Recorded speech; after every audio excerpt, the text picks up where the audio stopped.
fastener issue there. Trying to get the camera loaded. I ordered a new action cam. Should arrive hopefully by next week, but of course you know how shipping is. Maybe 2 weeks, but it's going to be an action cam, bullet action cam. So I should not have to worry about fastening my cell phone to my handlebars. All right.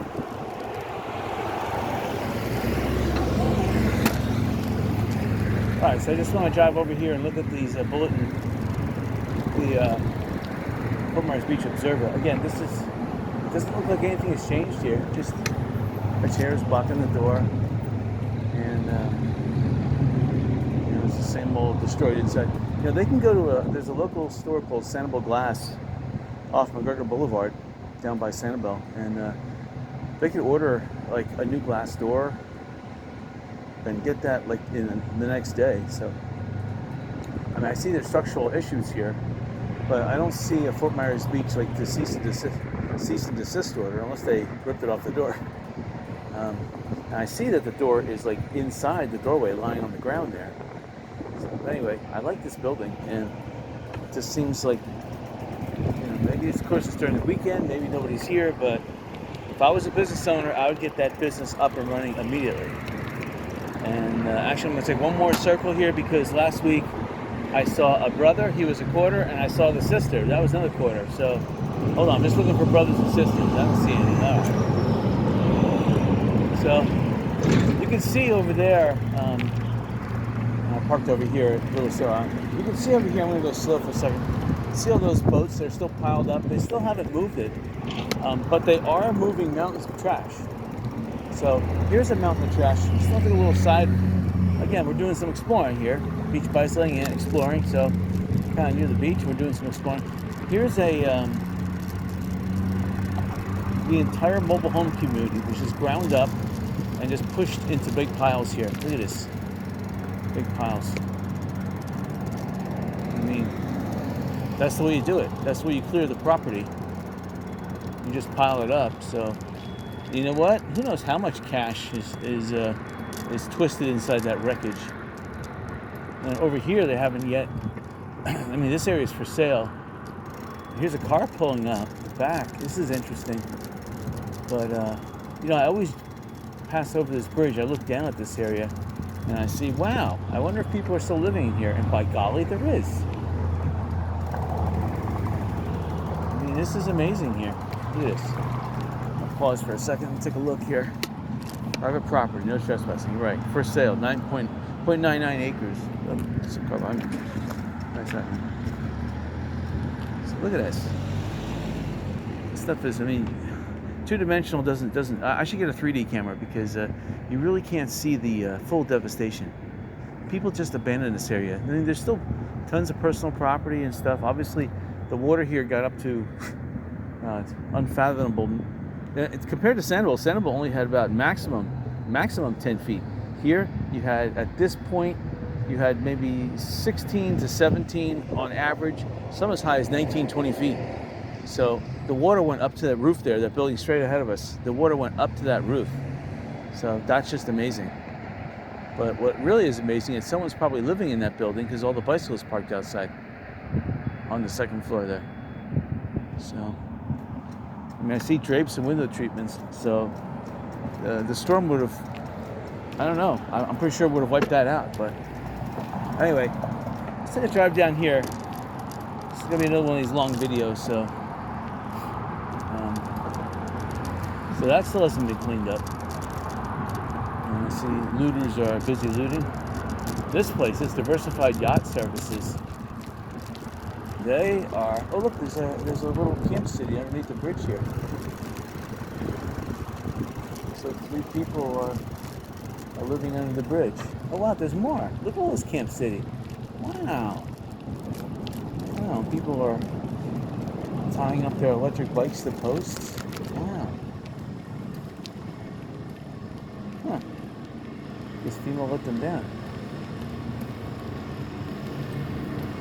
They must have been the ones who got destroyed in those RVs.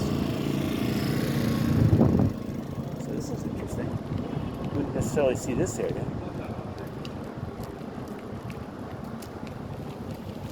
Some guy making making weed there in the dish. And that's just fantastic. So spending his life being productive, he's got to make weed. And that's fantastic. Well, maybe he's going to sell it. Who knows? All right. So this is the side of Fort Myers Beach. People rarely see. But up here. Let's check out some of these places up here, because again, when you look down upon them, the roof is still standing. You think they're in business, but you just never know unless you drive by them. Pink gold shrimp. Well, it's hard to say. The windows are there, but they're all broken. I doubt them. Barnacle Bill still has Bonita Bill still has a boat. Let me show you this boat. See this boat straight ahead right here? It's still stuck there. See how it's like stuck on the dock? It's still there. It gives it a charm though. It's amazing. I mean, really, this is like a really good. You couldn't have done this better.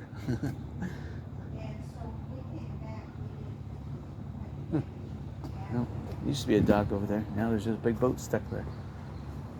I like how they put the tables right next to it too. So it looks like this place next door. They have the Fort Myers Beach Fire Marshal put a yellow sticker, which means they have a work permit. I guess work to use, 90 days to until they're back in back to normal, or can reapply, I guess, for normal occupancy. So I guess they could use it as long as you're doing repairs. I don't know though. I don't like anything but a white permit. A white, that's what I want to see.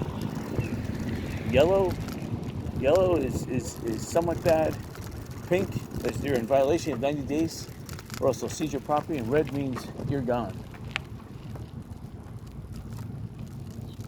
And so it looks like driving down here, but I don't like driving over rocks. This Dixie is not open, but it looks like they did some renovations, so it looks like it could open. And this building right here, it's been destroyed for the longest while, and they really need to take that down. But I can see that they're using it as a rain shelter, kind of like a shed. It needs to be taken down. There used to be a lot of fence around here too. The fence is destroyed. You couldn't see these open lots. There was some tall 10-foot fence here. Alright, so going back up in Keene, because we're going to take that side of the road. Oh, we'll go this way, why not? Just cut over under the bridge. Staple Bay. Yeah, fix that. And then there's Dock Ford's Rum. They're elevated a little bit. Their sign's been damaged. But it doesn't look too bad. I mean, I can see that the walkways to get to the restaurant are still there. It's today is Sunday, January 8th. We got a little breeze coming. It's about maybe 70. It's almost 80 degrees. It's about 79 degrees right now. There's about a 4-mile-per-hour breeze blowing under this bridge. Seems to be coming out of the east.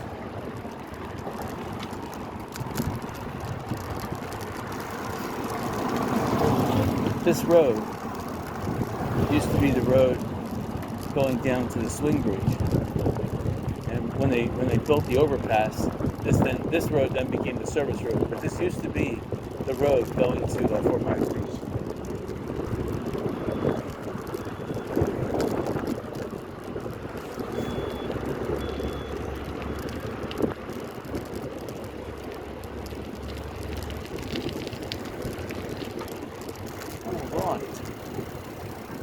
So they still have these signs here because there's a curfew that takes effect at 9 p.m. 9 p.m. to 6 a.m.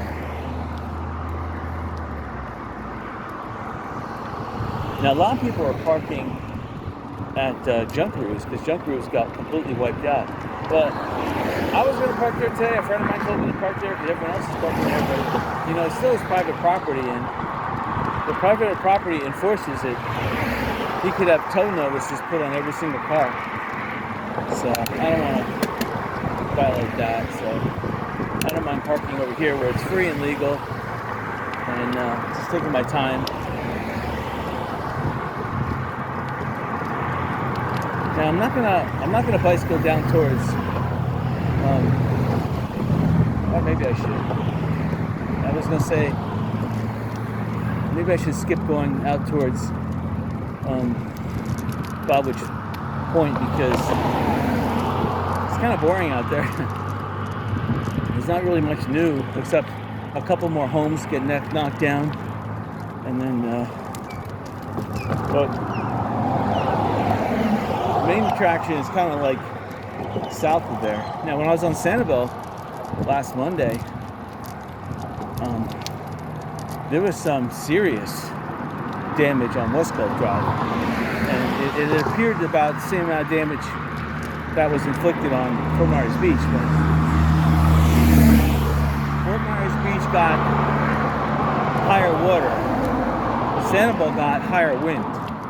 So Sanibel was susceptible to the 160, 70, 180 mile per hour gusts that were going. Sustained wind was 150, but the gusts were near 180.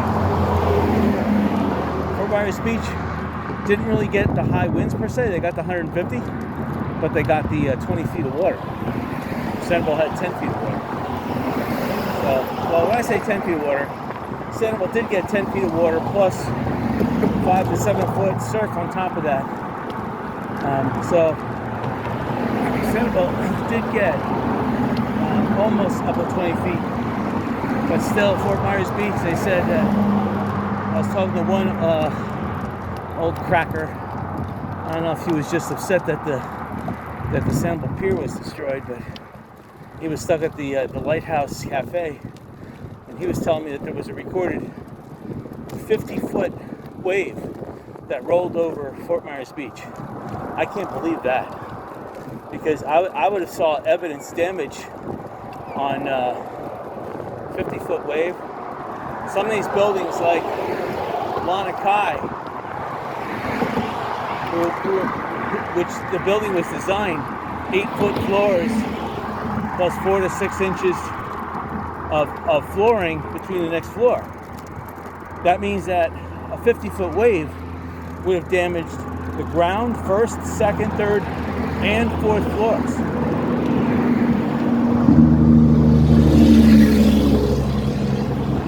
So, it was a beautiful day out here. Besides those strato clouds way south, because that was a reinforcing front that came through this morning real early. I see some really high, like almost invisible cirrus clouds.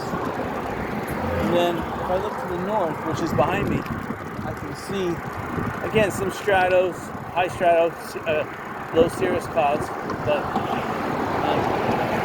I don't see any cumulus clouds. You wouldn't really see any cumulus clouds anyway until the afternoon, but it's a low humidity day out right now. And there's I wouldn't call it chill, but it's a nice cool breeze in the air. So it's perfect biking weather. And you just couldn't pick a more beautiful day. What I have realized though is that the sun is especially bright.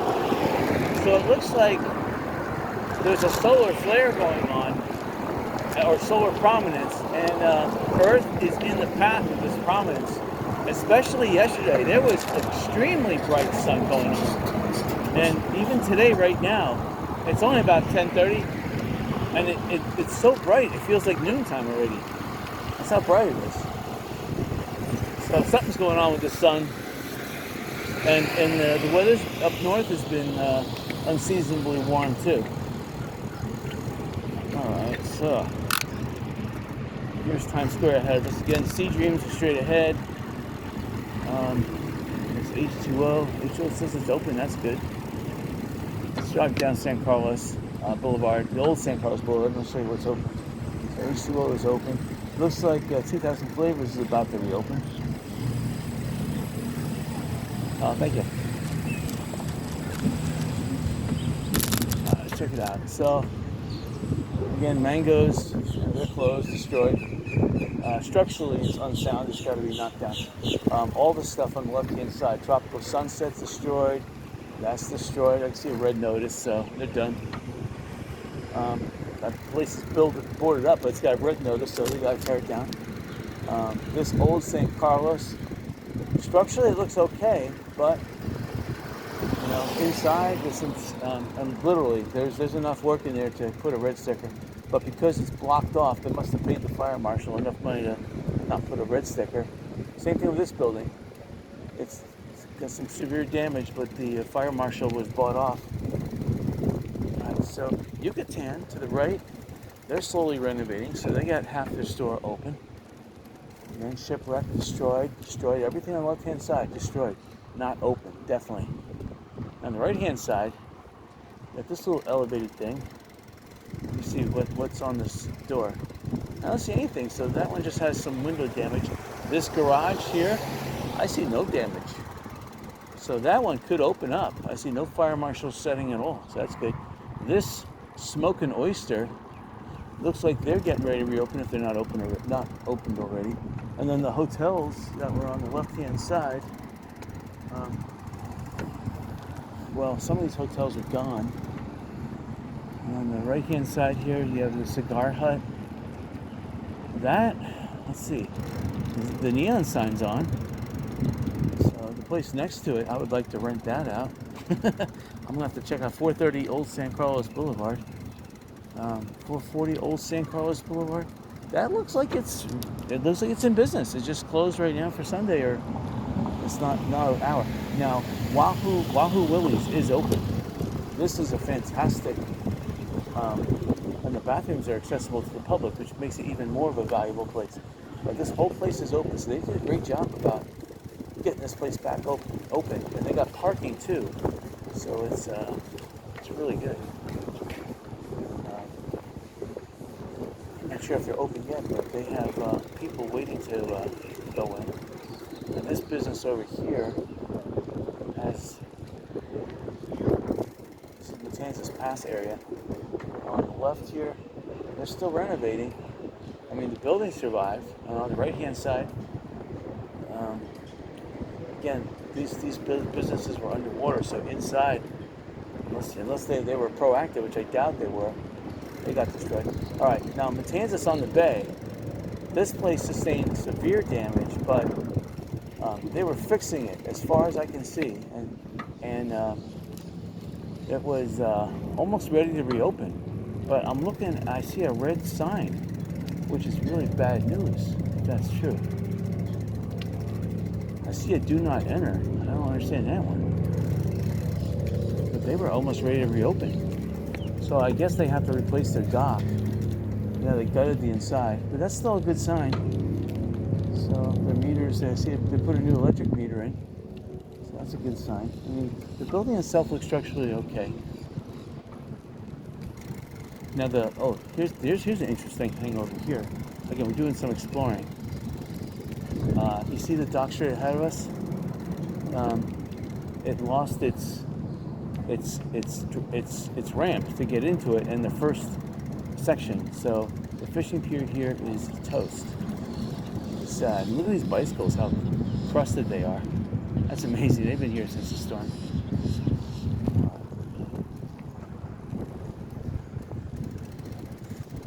Gotta look at these crusted bicycles, man. A friend of mine's looking for 700 tires, and lo and behold, those are two 700 tires. I had to videotape it for him. So they used to allow you to park under the bridge here, and because we're on bike, let's go the route normally cars can't go. Instead of going down the road, we're going to go down the bridge area. It says do not enter. This used to be the place back in the mid and late 80s where you used to be able to park for free, and I still don't understand why you can't do that now. It's ridiculous, you know. I mean, now you have to pay to park everywhere? I mean, well, come on.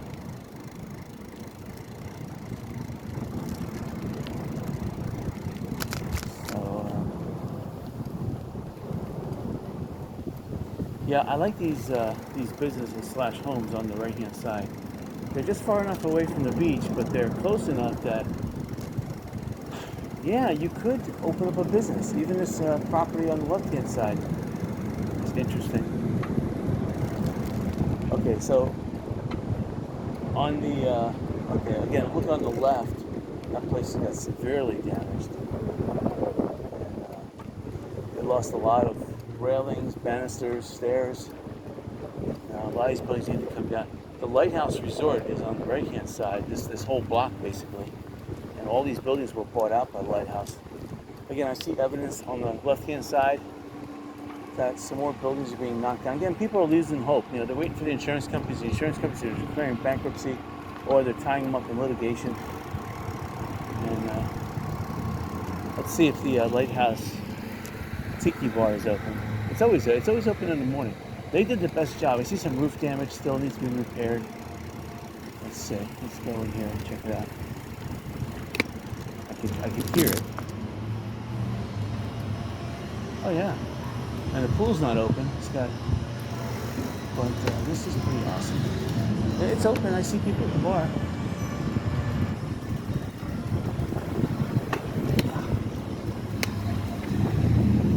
I hear Aerosmith being played.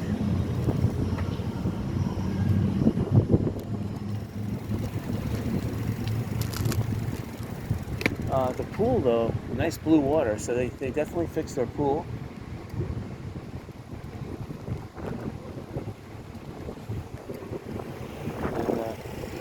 It says now open, Fort Myers Beach strong. I like that.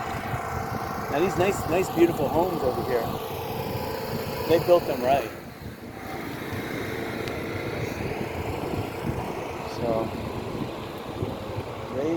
I see that most of these new homes already had contractors come in here and fix their damage, if they had any damage. All the wooden structures got knocked down.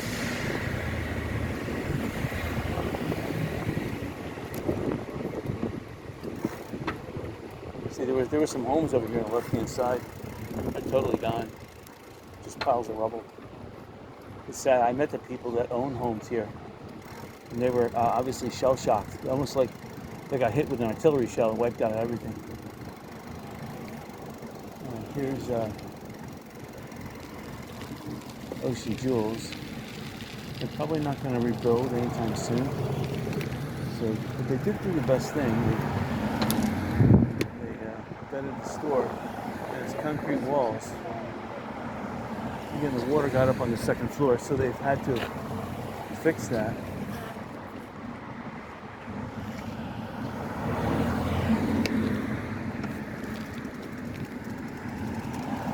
Alright. So this is Margaritaville. See, they're still building it.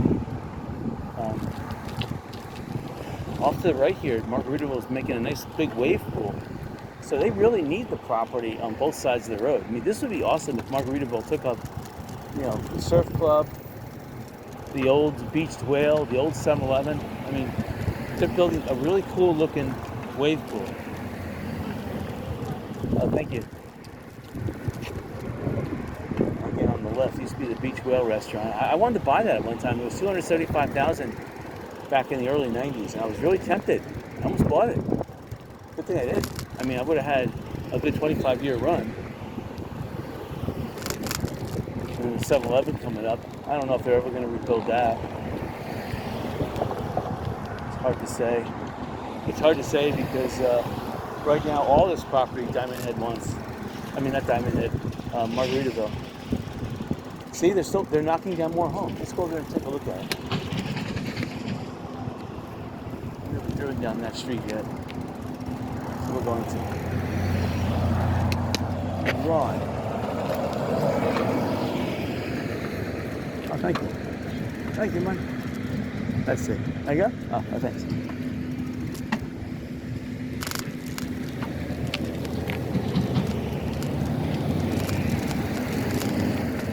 I always give thumbs up. I want to make sure that there's a visual awareness. Before I'm crossing the road, you want to make it safe because these people, they're in dreams.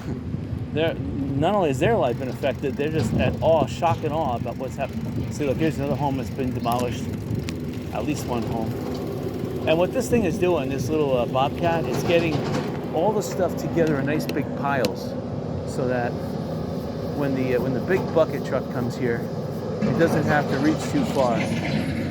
So that's what these bobcats do. So I see, and again, there's RVs and fifth wheels everywhere. So these people actually lost their mailboxes too. I don't know where they get their mail, but here's an interesting thing. So this home hasn't been touched. See this home too. Wow, hasn't been touched. It's gonzo though. It says 24-hour surveillance. That's a good lie. Okay, so over here you can see that this house is gone. This house here, you can see how it's the wooden stilts are bowed out. So it's already been condemned by the fire marshal. It's sad because I need that power pole. I need that power pole and the power pole cover for my own home. This home over here, you can see a microwave inside the what appears to be the old garage, I guess. Call that a garage. But I guess it is a garage because I see the garage door open, but there's too much damage in there. And then the laundry room, looks like a fish cleaning room or whatever it was. And then there's still a tree falling down. And then over here, that home has to be demolished too. Again, they're just waiting for the insurance companies. Insurance companies are taking their sweet time if they ever get back. This home is going to be gonzoed. You can see that the whole house buckled and shifted, so it's unsafe to live in. There's no way you can fix that. This whole house has got to come down. And this car, obviously, probably wasn't here to begin with. Gone. And they're on a nice canal. So I mean, again, the home may be worth $400,000, the piece of property, and it's got a boat dock. The boat lifts probably have succumbed to the salt water when it got down too high, but I still see there's boats in that canal that haven't been cleaned out. So this area is still, it's been 3 months and it still hasn't been cleaned up. So now the two homes we just passed on the left, they seem to be in stages of renovation. So that's a good sign. And while we're down this way, let's check it out. There's a home on the right. They're putting plywood around the base of the house just to keep the fire marshal out, because he's got a snoopy nose. See, the house on the left is somewhat boarded up, but same token, it looks abandoned. Again, this is where you're going to get your real estate deals. You really have to come in person, rent a bike, and drive around and look at these homes. Like the home on the right, they lost their deck railing, their deck. But you know what? It looks like they've done a good job and fixed most of it up. So, again, some home. There was a home here on the right-hand side. Now it's a pile of rubble.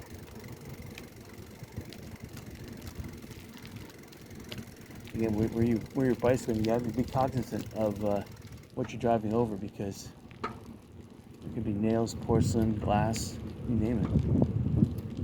Be really careful. I mean, toilets, that's where the porcelain comes from. Toilets and sinks and bathtubs. Just gotta be careful. So again, something is missing on the left-hand side there, but looks like they're doing something over there. It's interesting. Again, these are new homes on the right, the left-hand side, so they sustained ground floor damage at the least. They got water on the second floor, or the first floor, I should say. But at least they survived. Morning. Morning.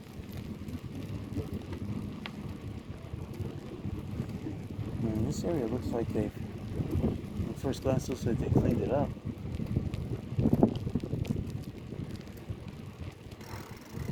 Looks like there's two properties available right here. This house on the left is really grandiose. Looks beautiful. It's got a huge atrium, huge screened area. You have to have money to have a big screened area like that. It's huge, but it's beautiful. Hey, if you have money, why not? If you I take that back. In today's society, you need to have at least $5 million in the bank to be, and a cash flow of at least $200,000 a year to call yourself decent. Under $200,000, this hyperinflation going on. Wow, you know what? It's making putting everybody into the low income at the moment. I see these old homes, but of course the best bargains. That home on the left hand side, hardly anything looks wrong with it. On the right hand side, this thing, yeah, it looks like shit, but It looks like shit. Oh, it is shit. Okay, the house is tilted, so they'll get a red sticker to either comply or they're going to confiscate it and destroy it.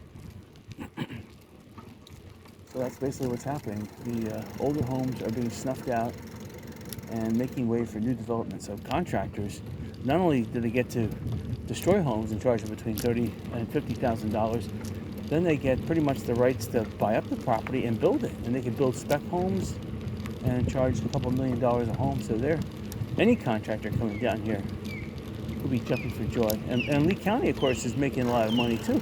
All these building permits and people paying contractor fees. Shoot, it's a windfall. They love hurricanes. All this federal money coming in, insurance money coming in. Wow. I mean, this was the best shot in the island. I mean, Fort Myers Beach wasn't necessarily struggling, but it was sleeping. And now it's wide awake with its eyes wide open. People are in awe with their eyes wide open. And again, 7-Eleven is... I mean, people have to travel out of the island now to get stuff. I'm trying to think of a local grocery here that's open, but I can't think of any. Tuna Skin, across the street here, their business was devastated, but the nice thing is that they put a little trailer.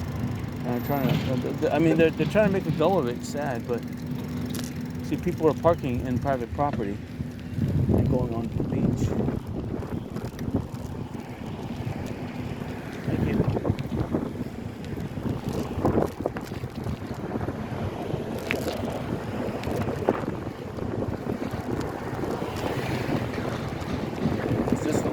Parking, they're probably charging $10 a day, let's see. Yep, $10 a day, cash only. Well, these two businesses, they're smart.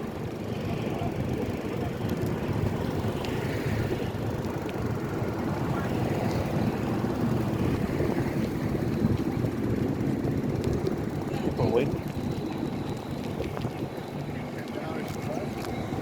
People are looking for places to eat because there's not much to eat around here. But there's a lot. I mean, look over there on the on the right-hand side. Excuse me. This used to. I'll swing over there so we can take a brief look. I mean, this is all open space now. Look at that. It used to be solid, and now people want to park over there. And the silly thing is that Fort Myers Beach still has the beach blocked off. How dumb is that? How dumb is that? They're trying to charge $20 a day over there. Huh. Good luck on that one. On the right-hand side, Malachi, their auxiliary, I guess, hotel, that's closed for renovations. And that building right there, it looks like it survived intact. That building right straight ahead on stilts. But you can see that the water has tilted that structure. So unless you can get a crane to pull that building back into vertical, it's going to be knocked down too. And it's probably going to be knocked down because there's no way you're going to get a contractor because they're just so busy. And no one's going to bring a freight crane over here for less than a couple $1,000s to write that thing. I mean, it's worth it if you could write it. If you could write that thing, they might sell that building really cheap.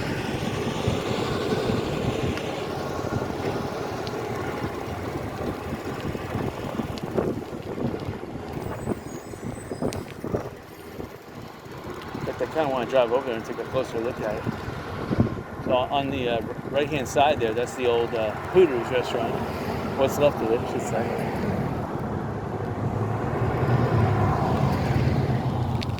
There's a lot more gawkers coming down to the beach this weekend. I was surprised. Like last weekend, there wasn't as many. There's the old Fort Myers Beach post office. Again, I don't know why you have to have a post office in Fort Myers Beach. You don't need one down here now, that's for sure.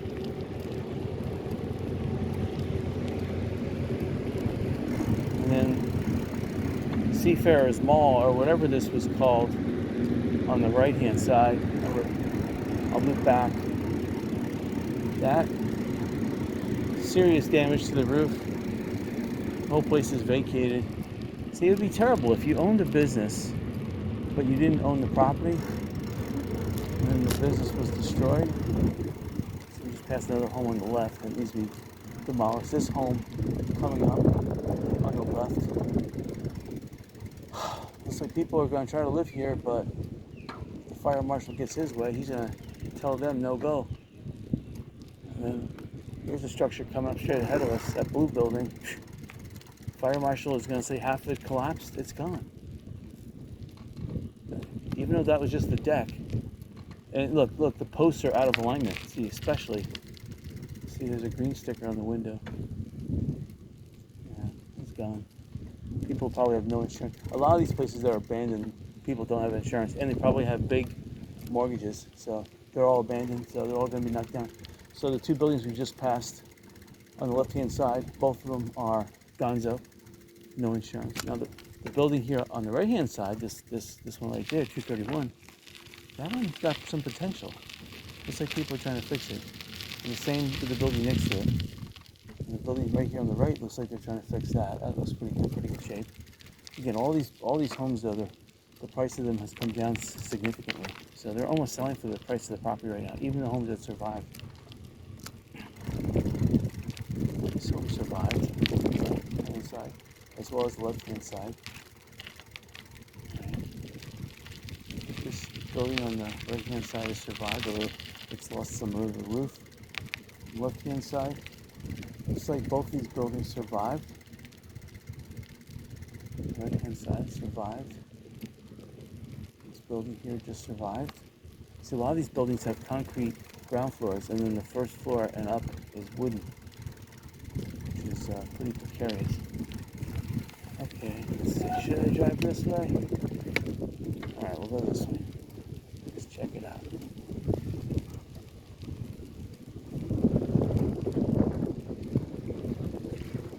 Beautiful swimming pool on the right-hand side.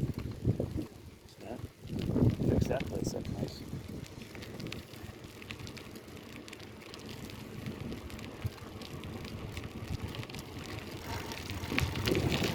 So, again, you want a house that's turnkey. You want a house that you put the minimal amount of work into it and either flip it or rent it out. So you have to be a handyman because there's no way you can get contractors to do any of the work that you want to do. You have to do all the drywall. Like, look at this house here. Yeah. See, no one's been back there. All their possessions just hanging out for the world to see. Screen door, everything.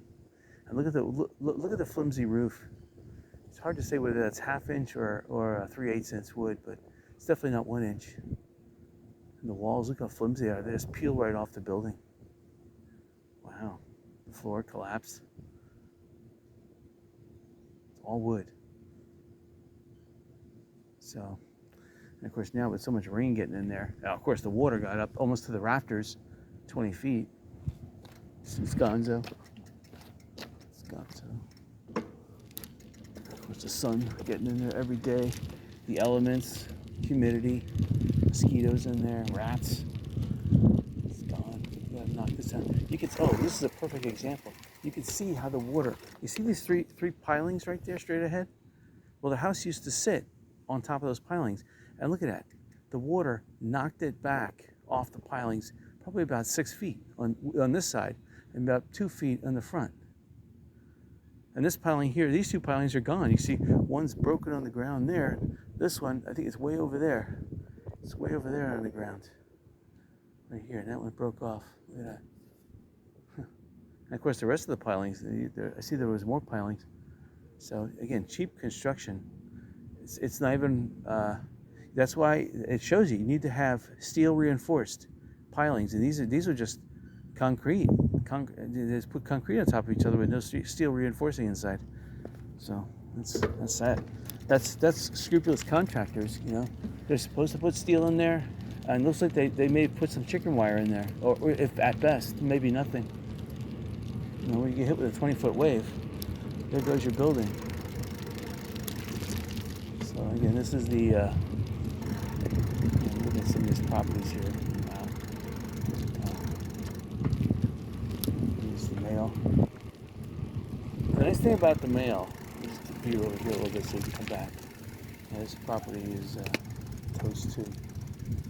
You can see over there that they gutted the inside. But if you're going to create like a mall, like a a flea market indoor mall. The old post office, not at $4 million, no. But, and the problem is that people are going to use your driveway to park and go to the beach for free, so you're going to have a problem with that too. But if you can get this property for $500,000, which really is all it's worth because you got to put new electrical and everything here, new walls.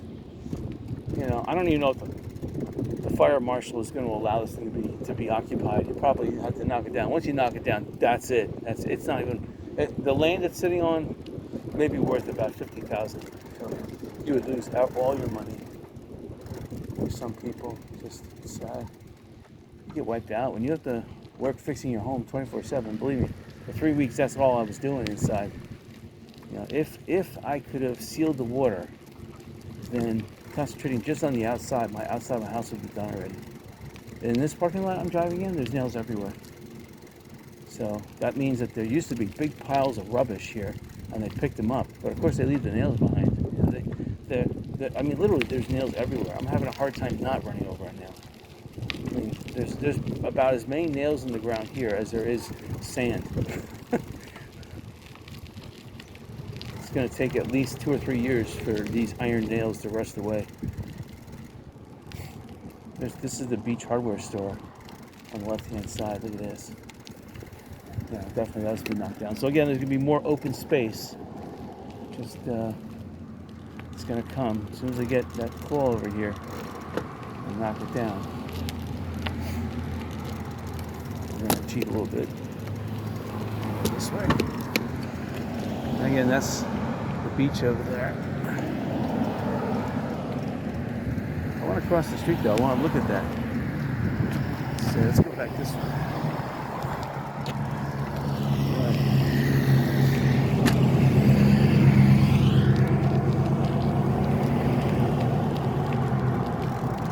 So, yeah, if you can get one of these malls and make it an antique mall, I don't know if people are into antiques anymore. I think that's a dying breed.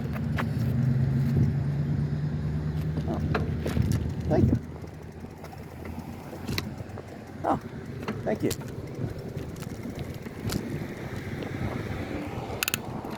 All right, so people are being really generous and nice this morning. All right. So, it looks like at the end of this beach, or at the end of this road here, it looks like people are parking here going to the beach, which is pretty cool. I hope this is a road. I think it's a road. Maybe a private road. And if it's a private road, it's even better. Now, I see that Fort Myers Beach has got the beach is closed off, which is completely silly. It shows you what criminals they are. But no, there is a road back here. Good. So there was a little road over here on the left. And there's bathroom facilities over here, so it looks like, this is where Hooters went to. So now there are Hooters on the beach, and literally on the beach. Wow. I hear some Eagles music playing. It's either Eagles or Jackson Brown. It's running on empty. That's a pretty cool little spot. People hanging out and drinking. So this road is totally awesome here. Again, any property on the right or left at this point, fair game. I mean, this is awesome property. If you can get this property, you have a beautiful beach house. You see straight ahead? You can't see it from the road, but these posts, you see how these posts are shifted? When you look at it from the road, they look vertical. But at this angle, look, they've all been pushed off vertical about 5 to 6 inches from base. So it's going to be the fire marshal, if he sees this, again, he may not be smart enough, but if he sees that, he's going to slap a red sticker on that thing. Over here, there's a cute puppy. Look at him. There he is. Yeah. This house here, the sad thing about this house, it's made out of wood. Look at that. That's horrible. You know, when you build a nice monolith, I mean, I can understand you're trying to cut costs and wood is cheap, but you know what? It didn't cost that much more. You got, basically all you have is a very I don't even call it 6 inches, a slab there. And that is, it's stuck between the wooden posts. I don't know. And they wouldn't put wooden posts over concrete, or they wouldn't put like these wooden posts over steel. These are just solid wooden posts. Yeah, I don't see no. I'm looking. Nope, they're solid wooden posts. These are expensive wooden posts. I mean, I don't see this thing listing, so there's a good chance that they can just fix a little of this drywall. Look how awful the drywall is. It's all bent. We really need to strip all this off. I mean, it's amazing that the wooden staircase survived. But the power panel, you see it's hanging near the water pump. That water pump is toast too. So all the sprinkler system, they use that water pump to provide water pressure to the upper levels. I don't think anything over a 2-story building has water pressure. You have to provide your own artificial water pressure. So, but yeah, this thing has to come down. I'm just hoping. And the meter got destroyed. And again, as a power pole, I would love if I could get a truck to straighten that building out. They may sell me the building for a song and dance. You know, they may sell me it for like $50,000. And if I could straighten that building out, fix the power pole, get the meter, and it's certified for occupancy, put a new wooden staircase on there. Oh shoot. Then I'd be in business.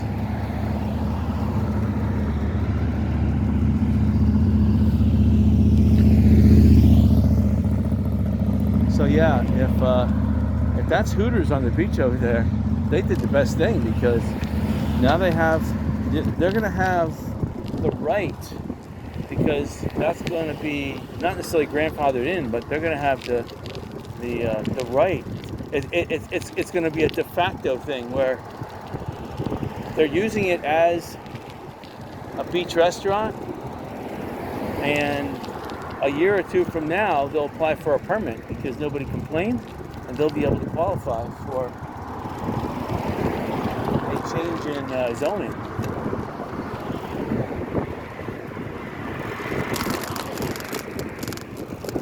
Hardware store again. And then we're coming up to, again, the beach bicycle place was wiped out.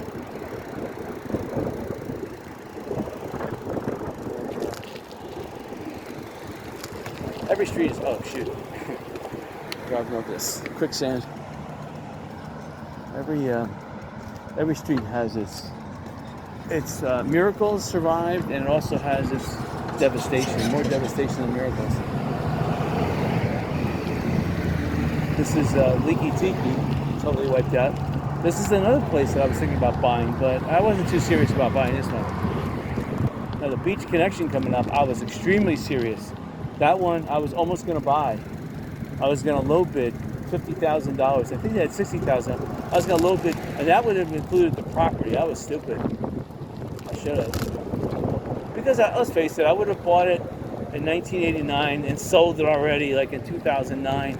Or 2008, I don't know, I would have sold it at the peak. And then, yeah, I would buy it back now, sure. Because I would have made a couple $1 million. And that building right now ain't worth that much. It looks like Diamond Head is back open. So you got tourists in there. Yeah, that's good. All their nice, beautiful trees got wiped out. But this place is this Tri-Power. I love this place. I'd love to buy this building, but they own this building and this building, so they're doing good.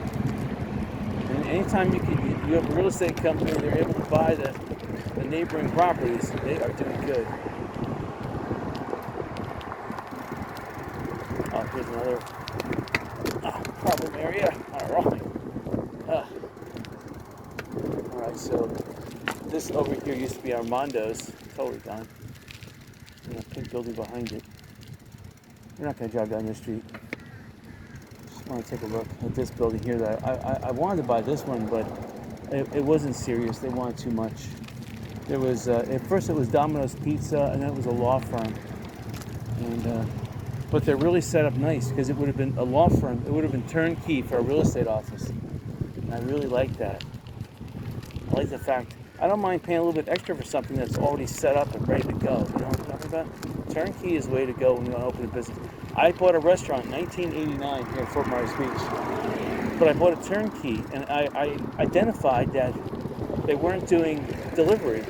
And I set up a little lunchtime delivery, and I was doubling the income of the business. And I'm like, wow, all I had to do is do a little, like, 2-hour extra a day delivery with one person with their slack time making delivery orders, and I was doubling the income.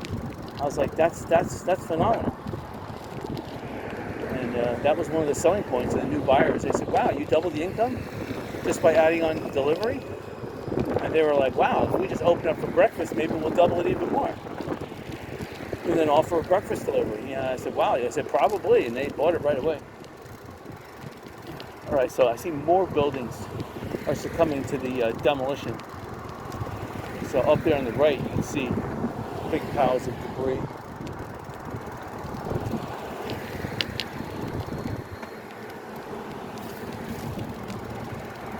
A lot of open space here. Here's a beach connection coming up straight ahead on the left-hand side. This building I really wanted. I like this building because it has, you know, some of this parking. I mean, look at it. The building behind it got wiped out. So getting this building here, this would be a good 7-Eleven building because, for one, it's got a lot of parking, and two, the structure is still here. So at 7-Eleven, it's a little smaller than what a 7-Eleven would want, but if I was a commercial broker, I would seriously look at this building as a 7-Eleven because, for one, it's got potential. You know, it's got a structure. It's got a parking lot. So if I was a commercial broker, I would call up 7-Eleven and say, hey, this building here, it's still close enough that, you know, you could do something with it. So, I mean, it needs almost everything, but it's got, some of those 7-Elevens were hemmed in. This one has accessibility both on the main street and a nice side road. So, and it's got good visibility. So this would be a commercial property worth going for.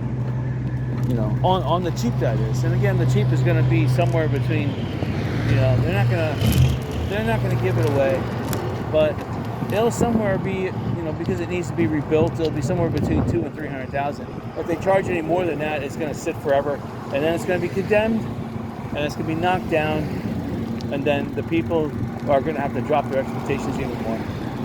I mean, there's no way you can get $1 million for that piece of property right now when every other property is facing the same calamity. Like this church coming up on the left-hand side. Get my right and left mixed up. There's too much structurally wrong with this thing. It's steel. Some portions they got wood over steel, so it's built correct, but it's too much damage. And the water got up through the second floor, 20 feet. Same thing here. The government building on the left-hand side, it's the same, too much damage. Maybe the new portion, that concrete thing in the back, that can survive, but the whole front of this thing has to be torn down. There's two, it's, you know,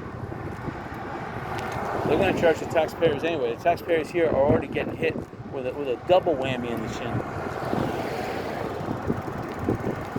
I don't see no 50-foot wave coming. If there was a 50-foot wave in here, I mean, again, ground, first, second, third, and up to the fourth floor. About halfway through the fourth floor would have been inundated with water. That would have spelled the death knell to a lot of these buildings, even the ones made out of concrete, because water would have stayed up there and percolated down in. This is the old Tops Winn-Dixie shopping center, and again, right straight ahead used to be the old Winn-Dixie liquor stores. I keep on saying that because it's sad. But supposedly, this is where you can get medical treatment. They used to give out supplies here, but they don't anymore. That's why the price of water is starting to skyrocket. Now, the Beach Shell Inn, if you're looking for a discount place to buy, on the right-hand side there, that is it. Fire marshal is being very, very lax at that place. So he must know the people that are buying it. But they've done a great job trying to fix it up. They fixed up the parking lot. They fixed up a lot of the walls that were cracked. Looks like they fixed up a lot of the air conditioning. So they're doing a good job. Another paint job.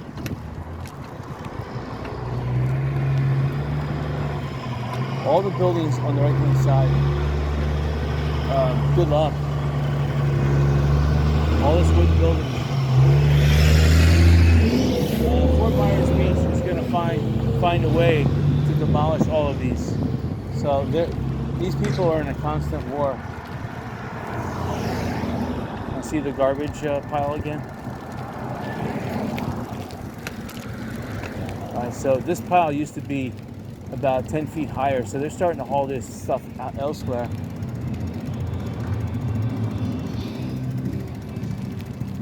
So, big pile.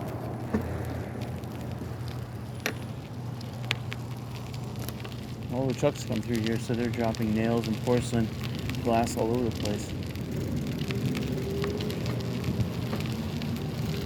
Little beach club looks like it survived intact. No problem with that. They do have a Velocity Services Group, catastrophe renovation. Okay, this building on the left-hand side, again, wooden posts tilted. It's going to be demolished right there. And the buildings behind it. And there used to be a tiki. I was looking for this the other day, but right there, straight ahead, there's an old roof to a tiki hut. That's worth money. I would love to bring that back to my house and put it over. I have a concrete slab at the back of my house, but I bet it's going to sit there until somebody buys that property. But that's but this thing here, you can see that the posts are almost disintegrating, and no one is going to. Fire marshal is not going to let people in there.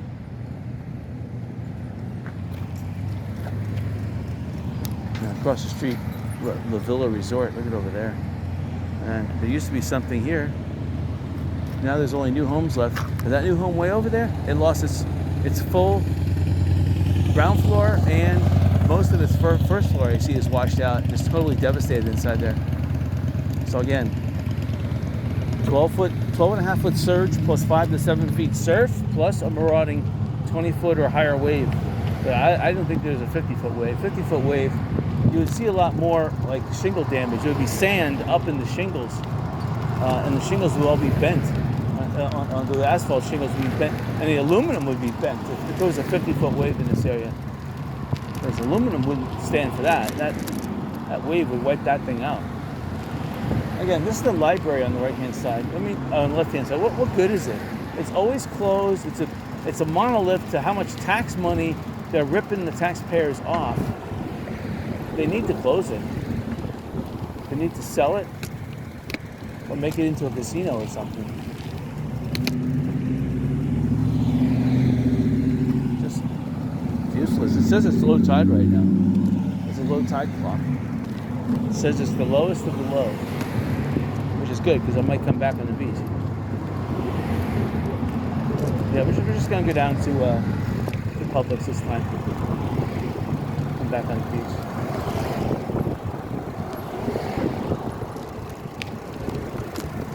So here's, I've been down this road once before. We're not going to go down it, but I just want to check out this shopping center. So,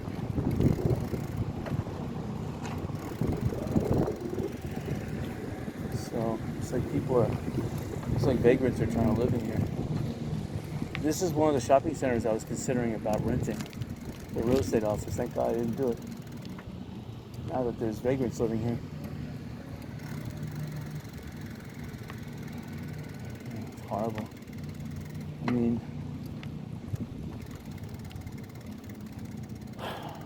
just sad. Island Pancake House. Used to be Remax in here. Remax for the islands, I guess. Totally gonzo.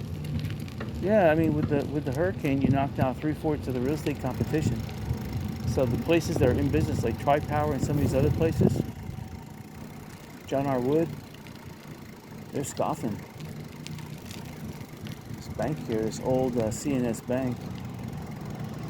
I see they pressure wash it. They have a pink sign on top, which means they have 90 days to comply, or else they got to tear it down. I mean, the pink sign means that they're in violation of code, and they have 90 days to fix it, or else they have to tear it down. I don't think they're going to make it. There's too much structural damage. I think the fire marshal is going to order them to tear it down. It's going to be horrible because they probably spent a couple $100,000 and you got no insurance. Because a place that just bought that, when you just buy something, sometimes insurance takes 90 days to 6 months to kick in. You have to pay for insurance, but you don't get coverage. So the hurricane hit, now they're wiped out. And all that money they paid in insurance, they got nothing.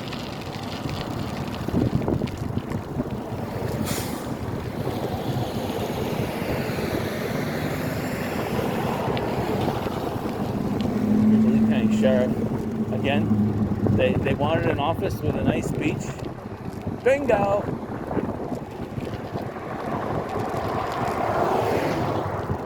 Can't drive in there. This will probably harass me.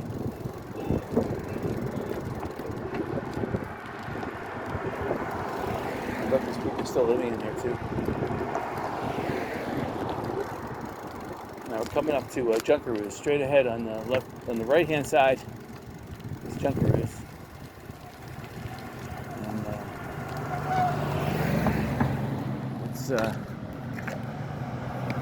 And it was a dual restaurant. There was Junkaroos was on the southern side, and then on the northern side there was another restaurant. And the other restaurant was newer. So I guess it was built better, and it survived. Junkaroos, built with, I guess, the old 1980s code was not. But both restaurants got heavily damaged, even though the restaurant is still, this restaurant is still standing, if you call it a restaurant now. The ground floor and first floor totally wiped out. So it's just a shell of the business. And I mean, I look at the chimneys are all bent, and the aluminum is bent, and they need to knock it down. I don't see any evidence of the posts leaning per se, but so people are parking in here. This is the perfect spot actually to park.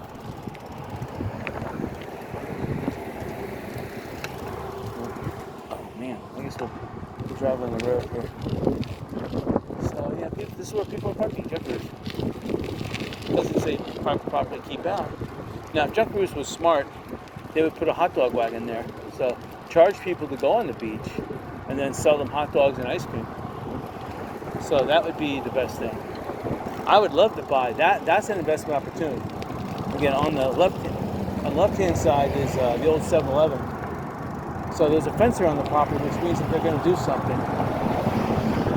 But that was the Hammerhead Gym too, and they're gone. But that's a nice location because it's got a side entrance and it's got good visibility. So if we build a brand new 7-Eleven there, that'd be really nice. And they need to build the 7-Elevens bigger because, you know, Publix is down here on the beach.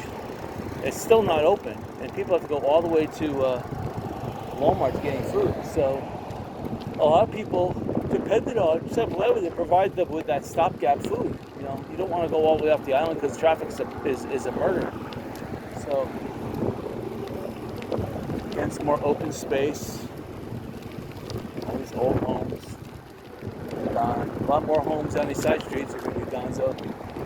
Just takes people to, you know, they're waiting for the adjusters. Adjusters refuse to come out. They call it hazardous. They're not going to come out. And it just gives the adjusters time to collect more on insurance, and then they're going to file bankruptcy themselves. Bingo.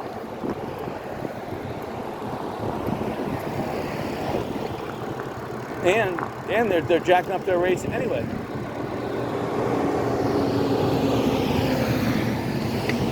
Okay, now this is the first building I've seen trusses, brand new trusses on the left-hand side. So they're going to build something here. That's amazing. That means that person had insurance. And they had insurance, and the insurance was reputable. And they got paid, and now they were able to hire a contractor, which is even more amazing.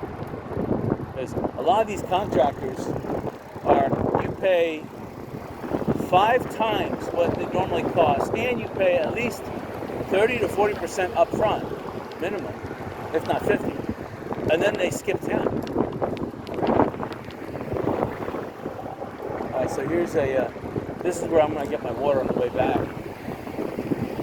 So, looks like FEMA's got a little distribution center going on in coordination with the food bank of the church. So, I definitely want some water, so I forgot to bring some. I was on my way rushing out the door. I had a bottle in hand. I don't know what I did with it. I think I put it back in the refrigerator because I had to run and get something in the back room, and I forgot about it. So that church is gone, so though I'll have to knock it down. Again, more open space if you want to buy property, especially have a nice casino on the beach right here. This is the property. You got a bus stop already. You got brand new power poles that have been reinforced. Yeah, now's time. And then across the street, all this open space, you can make your parking garage over there.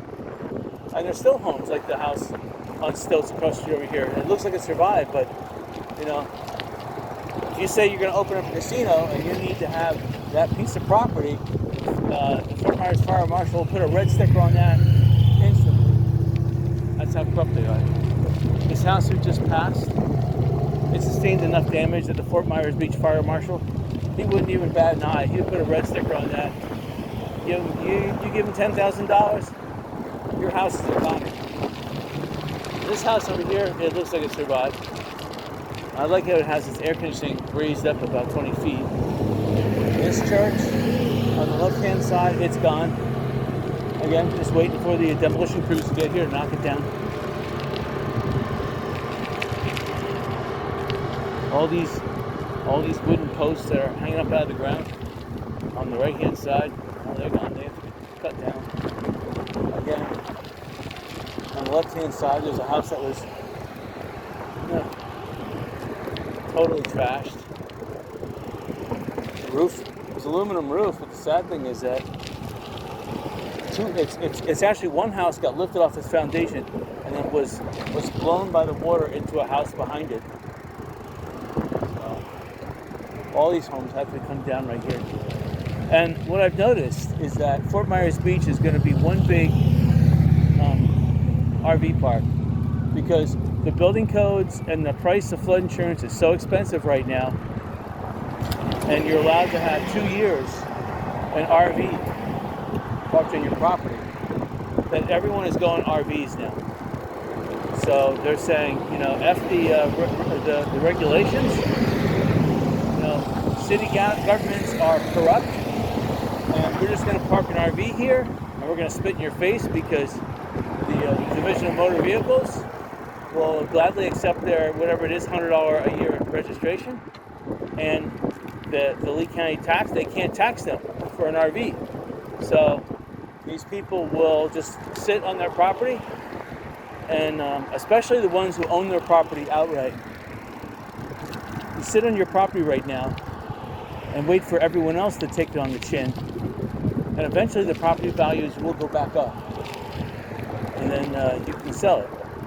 I mean, you can put a for sale price on your property and then sit on it with a high asking price, but still enjoy your property with a fifth wheel, and then you can rent out the fifth wheel. And you might be able to put 2 fifth wheels on it because one is for the repair of the property and one is for your own recreation. So you might be able to get away with putting 2 RVs, like this person over here.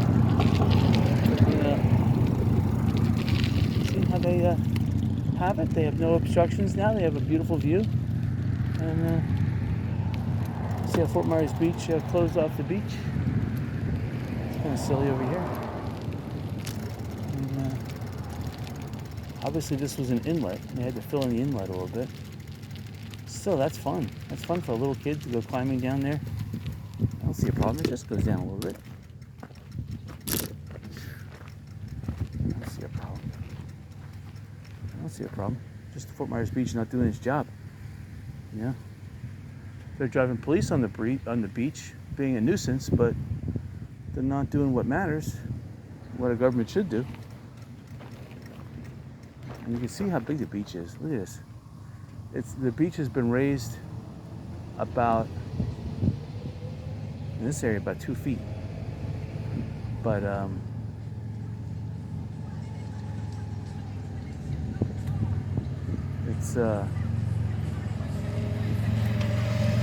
it's actually gone out 30 yards. So it's pretty awesome.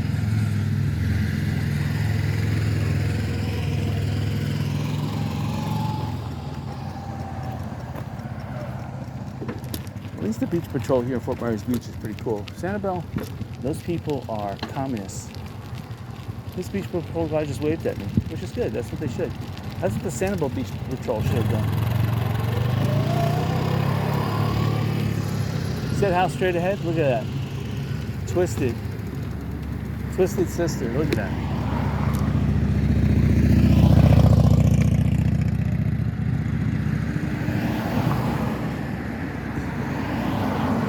So if you want to buy a cheap property, that's the house to buy, the cheap property. Because right now, that is cheap.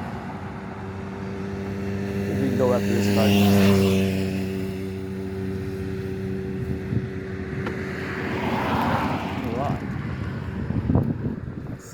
Over there is raking some of her sand. She's raking the beach. Yeah, you have to, when you're at the beach. And they were giving out these free rakes too. I should have picked one up from FEMA. I didn't realize how handy a free rake would be, but if you live at the beach, you need a steel rake. Those steel fingers, that's what you do here on the beach. Anyway, look at this. This is a nice brick driveway. It leads nowhere. But look at this house here. Still sitting the way it was.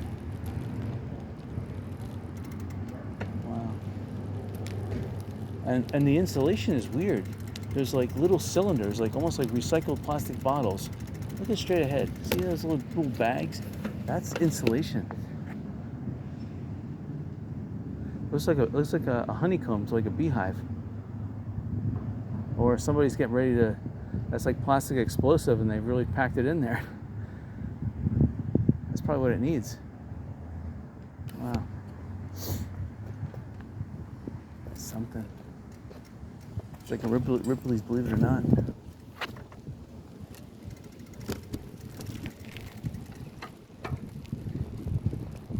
So here's a house also. Look at, this thing is really weird. This house has an easy chair on top of one of the pillars. That's amazing. That thing obviously was pushed off its foundation and then crashed into the home next to it. Look at it, took off some of the siding. And then that house next door, it looks like besides the siding, it did have a couple of those palm trees that hit the roof, but the garage door there got crushed. Water going through. That is something.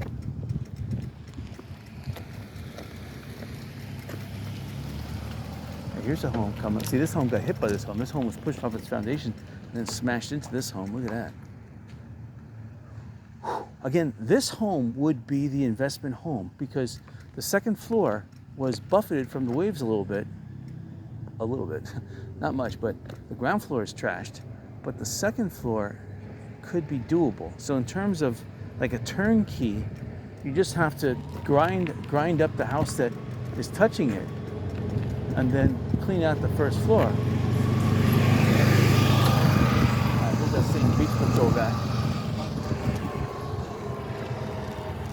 Look at this house. So staircase is again that would be an investment opportunity.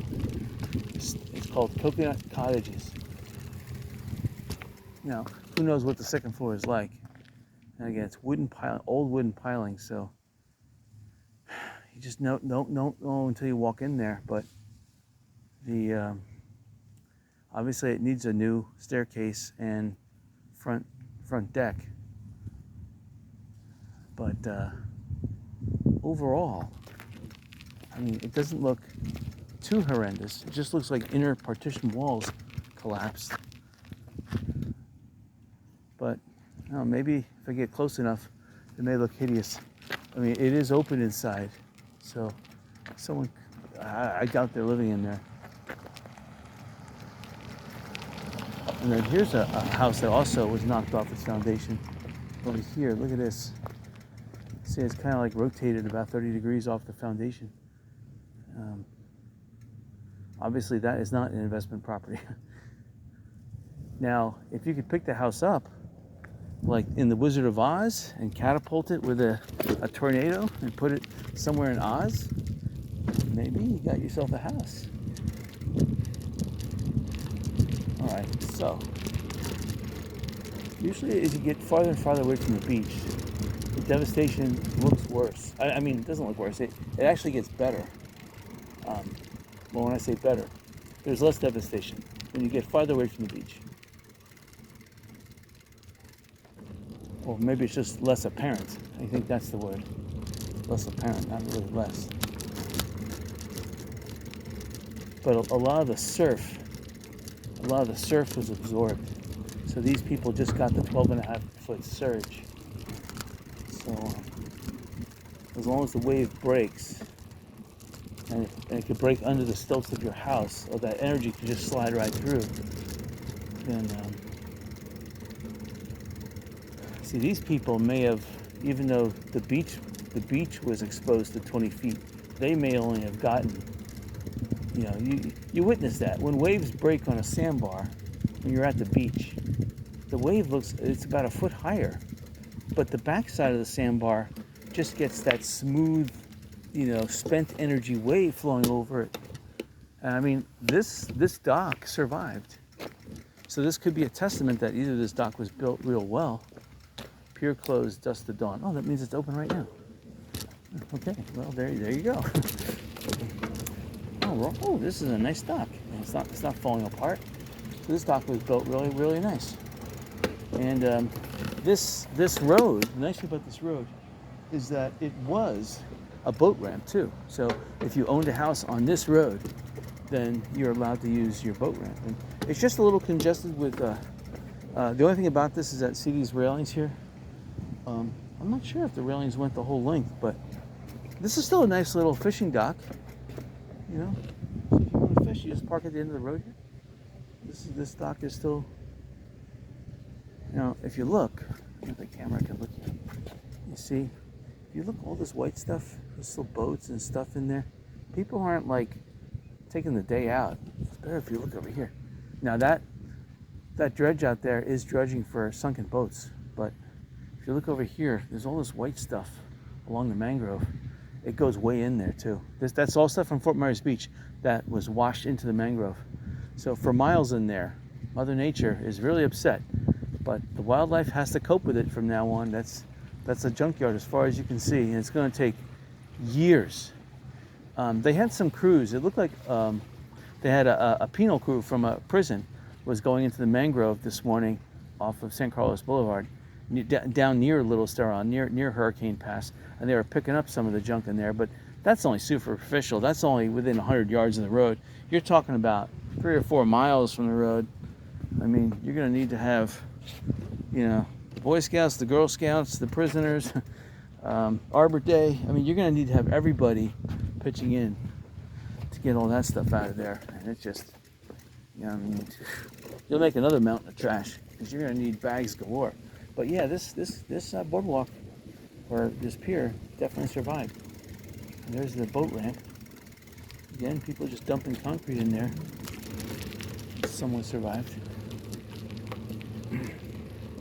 But yeah, so if you own a house, you want to own a house as far away from the beach so that the energy of the waves crashing would be absorbed. And you see, there's a slope here, so it goes up towards the road and it slopes away back to the water. But still, if the energy is absorbed up here, then the waves may decrease in their elevation. Even if they didn't expend all their energy, they may have bigger troughs or longer troughs. And the energy would be pulled back down to to level again because you are facing a slope going down. So the energy could then be reabsorbed, and only when it hit vegetation or it went way inland and hit like Walmart. Because the water did come up almost to the entrance of Walmart. Walmart survived, but the water came right up to the entrance. So they built Walmart, I think it's 25 feet. Smart that they did that because without that store, I mean the Publix is open across the street from the Sanibel factory outlets. So that was a success story, but they built that higher too. So that was smart. And of course, Jerry's is open. There's talk that on Jerry's and Sanibel that Jerry's may have to close. I don't know the truth behind that, but we're going over here. Again, we're only going to get down to Publix. Because I went to the island 2 weekends in a row. One of them, I had a failed video attempt because the camera failed me. I hit a bump and it turned itself off. It's terrible.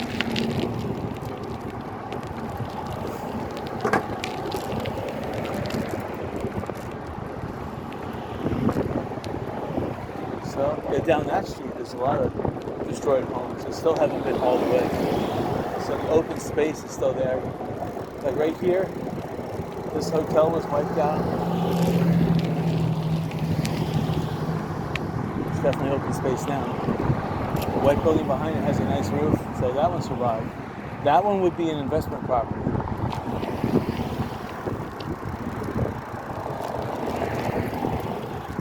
Now the thing is that you have to understand that once you have this open space now, it won't be open space for long. In about 2 years, you're going to have big buildings put up here. To the right, this used to be a little park where people can park here and go to the beach. Now, it looks like a sand repository where people who need sand or they want to dump off sand, that's where they dump it. There's even a little garbage refuge here. And maybe that's the old house that was here. I mean, it's not too bad. I mean, a lot of places need fill, and they don't care whether it's dirty or not. They're just going to dig a hole in the ground, dump the dirty fill down there, and then top it with a clean fill. I mean, that's all you really need. And given time, who cares? Time will convert that dirty fill. Okay, so here's Publix. Let's see if they're open or not. So far, I don't see evidence that they're open. But I did see a car turn in there. I see another car getting ready to turn in. Ocean Harbor, they survived.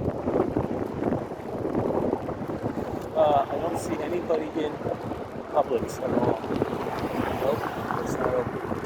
But then again, the Bayfront Marina behind is open, and the restaurant is open.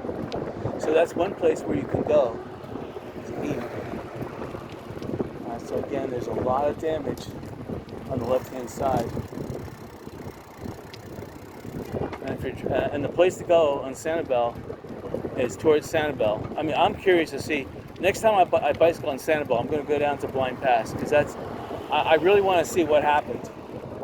Not just Blind Pass, Captiva Drive too. I'm dying to drive onto Captiva. But the police are real annoying. They're like flies on you.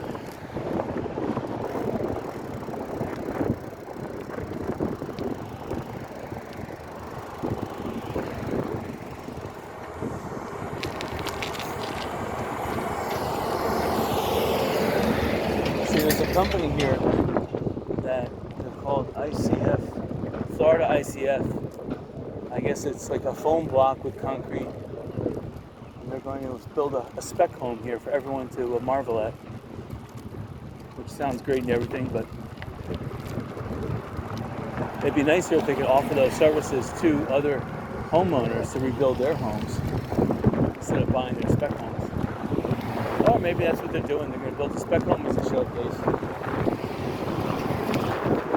I noticed Pack Rat. They're renting a lot of storage facilities. So, oh wow! Someone ran over a nail and heard a big pop. That was a tire going out.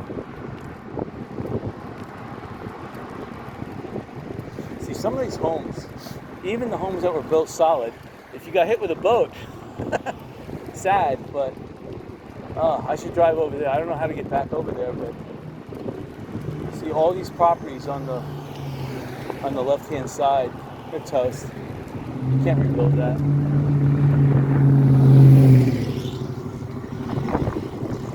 I don't think I can get over there.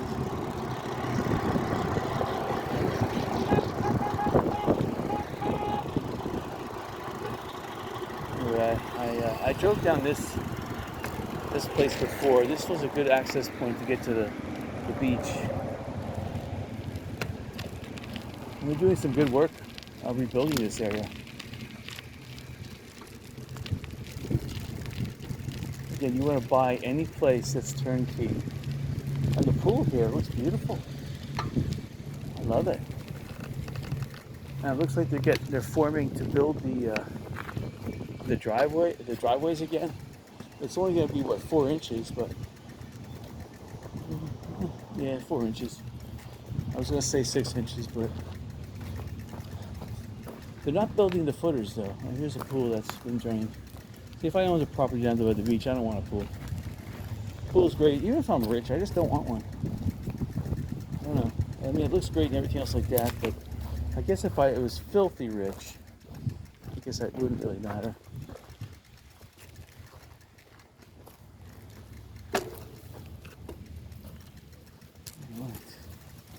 We made it.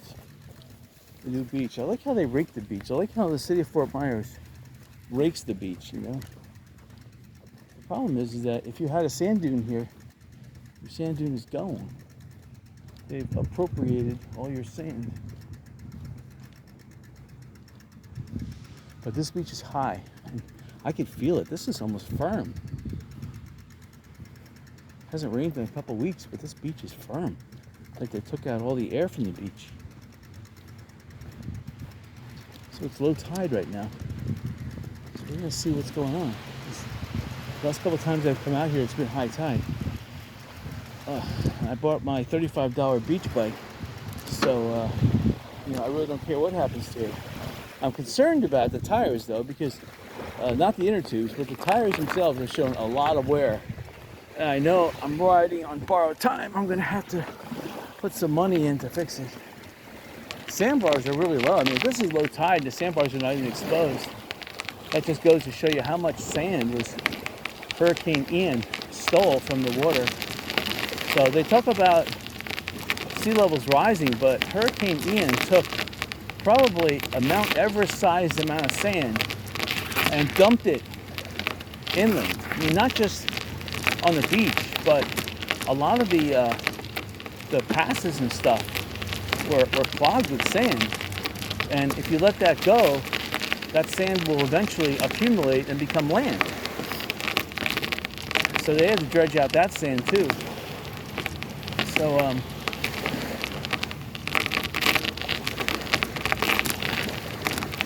so this is now bicycle on the beach. Now I don't like bicycling over all these shells. I'm gonna have to see if I can bicycle up here. Let me just turn to a lower gear, so I can see what level the waves hit, because obviously they may not have the water lines, but I can see. So the water line, it looks like it hit somewhere right above the ground floor, the first floor, somewhere between the first and the second floor. That's where the height of the water was, because the first floors are definitely wiped out on every beach thing I see. But the second floor, it may not have been wiped out. They definitely got water up there. They definitely got it. So, and the first floor was 10 feet on that condo right here. And you're looking at, you can see it right now. You can see 10 feet, first floor, plus another 8 feet. Hit a sand rut. And then the floors themselves are about 6 inches separated. So, yeah. Yep. And because the whole thing was destroyed, even that little building there, you see the water went up and actually hit the roof. So look at that over there. See those air conditioning units where the ladder is? to get inside the building, you have to get up there now, but via ladder to get in. That would be a place to buy. Of course, it's on the water, so they're going to charge you a lot, but that would be an investment. All you have to do is build your own staircase, and that doesn't take long, really. I mean, anyone can build their own staircase. I mean, it would be nice to get a professional to build it. And you're going to have to build it probably, you know what, it's best to build a staircase like that. That's one big staircase, but you have to build it with refrigerators in mind, and don't build it with the narrow refrigerator. Build it with a wide refrigerator in mind. So you're going to have to build it at least 48 inches wide. And if you can build a landing like an intermediate landing that's about 10 feet by 10 feet, that'd be awesome. That would help out. So a lot of these floors, I'm going to hit some soft sand now. A lot of these floors collapse, so the concrete, whether it be 4 or 6 inch floors, they succumbed. So again, you wonder if the building codes were or did they follow the building codes?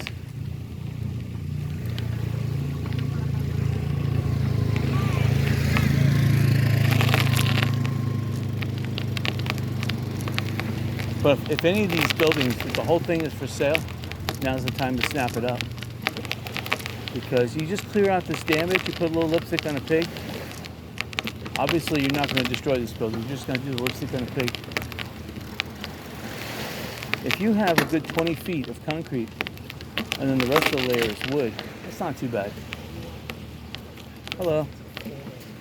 These big seagulls. Huge, they're as big as chickens, you can almost cook them. Probably tastes like chicken too.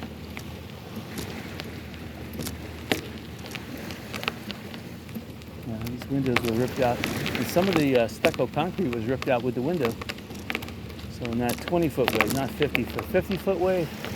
I mean, think about it. 20-foot wave went to the ground floor through the first floor, touched the second floor. Like in this condo, I could see that the second floor had some damage there. Some sliders were knocked out, so there was a wave that got up there.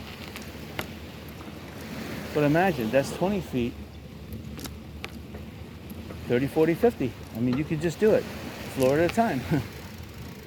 The second floor got hit, 30, 40, 50. That means that the top floor would have been hit.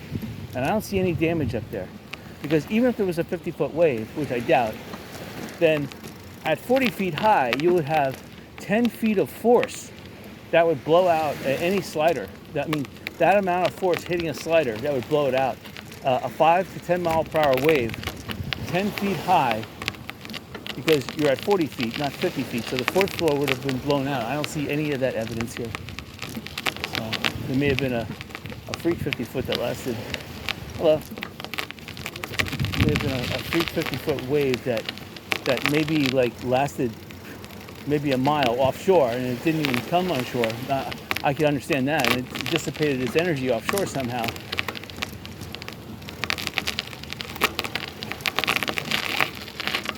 So we just passed Publix again.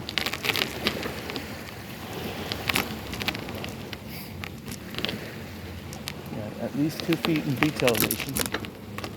And in this area, there's not that much accretion of beach.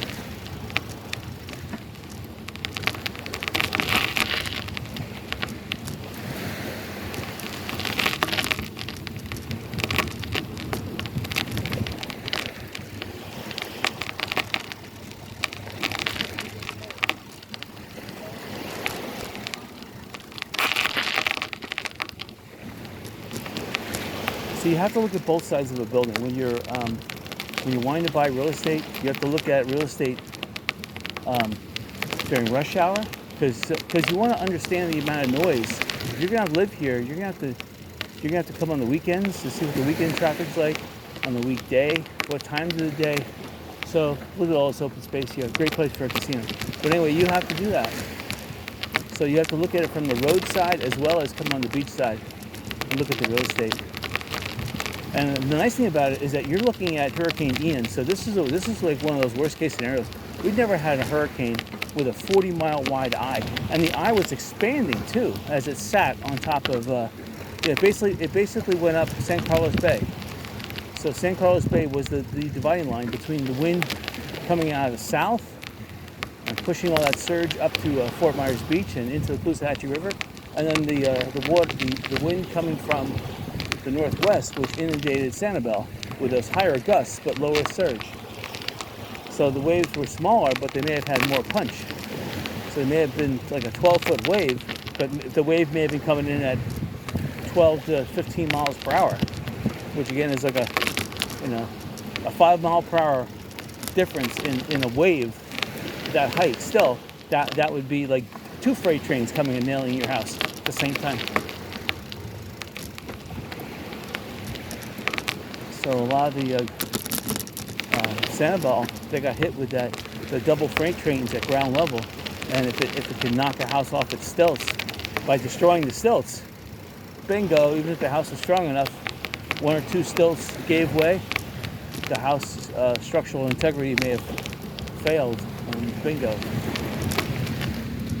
You got all this open space here. This wasn't here before.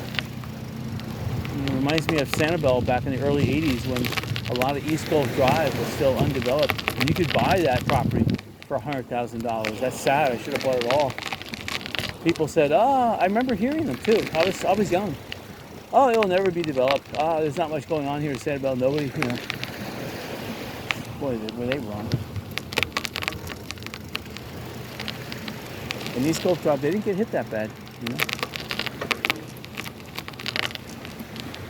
Even the places on East Gulf Drive on the ground level, they barely got scathed. They may have got a little rising water damage, but they got no wave action because the storm took a glancing blow on that part of Sanibel.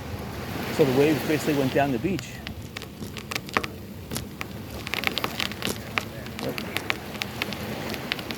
But this property here, this is amazing. That property there, it's a huge property. That's one single house. And they have a hot tub on that first floor, but that first floor, huge glass windows, glass doors. They survived, but the storm made it. It made it into that level. Because they probably were only 18 feet, and the storm, at least 1 or 2 waves, went clear, at least right up to that window, right up to those slider doors, and probably pushed it with that much force, bowed it, made an opening, and then the water gushed in. So, it gushed in to a point where they probably could have filled within 1 minute, it could have given it a foot worth of water in that floor. I see the church coming up. I kind of want an ice cold water bottle like last week, so we're going to go over there. But this is cool though, because I never could see this church from the beach because there were so many homes here, or it was a daunting factor. But now I could just look from the beach and see that church, a nice big blue roof. But if they do rebuild this church, I hope they build it like a huge monolith with a big cross. I mean, something really outstanding. A nice big, like bright copper gold roof. Oh, that'd be sweet. So we have to find a way now back. Let's see. There's a big bus over here. Let's see if we can use this bridge over here.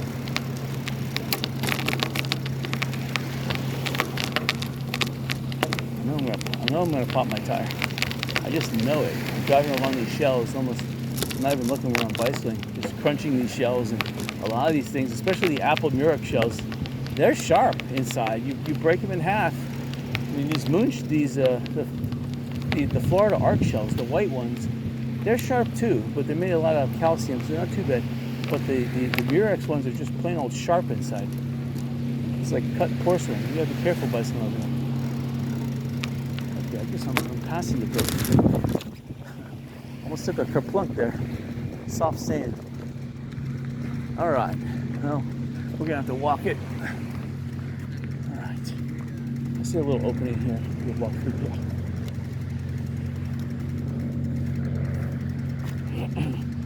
Yeah. See, I don't like this idea that Sanibel and Fort Myers Beach, they don't want anyone using the beach because all their $300,000 to $400,000 parking meters, and Fort Myers Beach probably had 50 of them, all wiped out. Sanibel, maybe not 50, but they may have had like 25, all wiped out. And do you think the taxpayers want to pay that again? No. No, they're hurting. They need help. Sanibel is not providing any help. The police are acting like it's a big jail, and they're harassing all property owners and all contractors are being harassed right now in Sanibel. It's horrible. I mean, you can't go out on the beach. The police are treating you guilty. You're like, why are you here? Well, because the bridge is open, they allowed us in. And then they look at you like disgust. They're like, do you live here? Do you work here? And they don't say you work here. They say, do you own a business here? And if you say if you say anything off the island, they're ready to grab their gun and handcuffs and ready to arrest you. You know, if I'm a real estate person, I want to conduct real estate on Sanibel and have, you know, a government entity do that to me. I don't want to show that property to anyone. Anyway, so I'm not sure if we went down this road before. The next road over, just to the north of this road, that one I see sustained some big damage. But see, again, here's a house on the left-hand side that's totally destroyed. It's got a pink sticker, not a red one. Here's another house on the left-hand side that's going to be demolished. Left-hand side. This house actually has potential. It was stripped down. Number 13. It's got potential as an investment. It's got a work thing posted too. You got on the left-hand side, that house is crunched. Look at that, 143. Tile roof didn't help it. And this house here, this almost looks like the Beverly Hillbillies house. This house here is stripped of all the aluminum siding. It looks like it should come down. The Fort Myers Beach Fire Marshal probably will put something on it. So they're going to lose everything.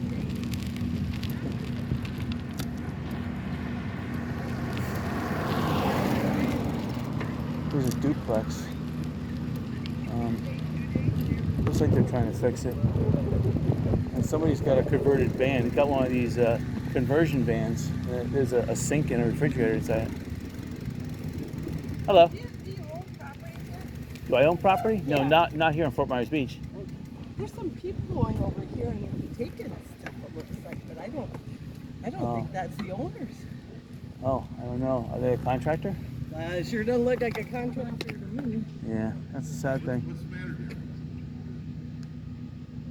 Monica, what's the matter? They were taking some stuff. Yeah, he lives there. Oh, he does live there. Okay. You know how you go, oh my God. No, it's all I tragic. don't want to say anything. It's all tragic. No, I'm doing this too. You know. You know, just I don't want anybody. You know they're. How'd you guys survive? Oh God, to the ceiling. No. But is that true? I heard that there was a 50-foot wave that came through here. I heard there was one in the ocean that they could see from space. But it probably didn't hit shore. A bench, it wasn't 50 feet, but there was a buoy out in the ocean. Okay. On the Gulf.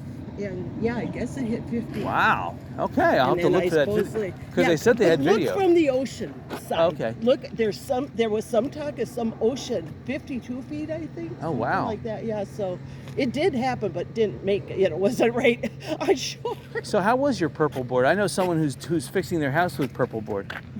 Our contractor, you had to grab whatever you could grab. Exactly. So I don't think this is on purpose, Right, I think okay. it's just what they could get. Okay. But I think it's going to be a great idea for Fort Myers, Yeah. because it is moist. Personally, here's the sad thing.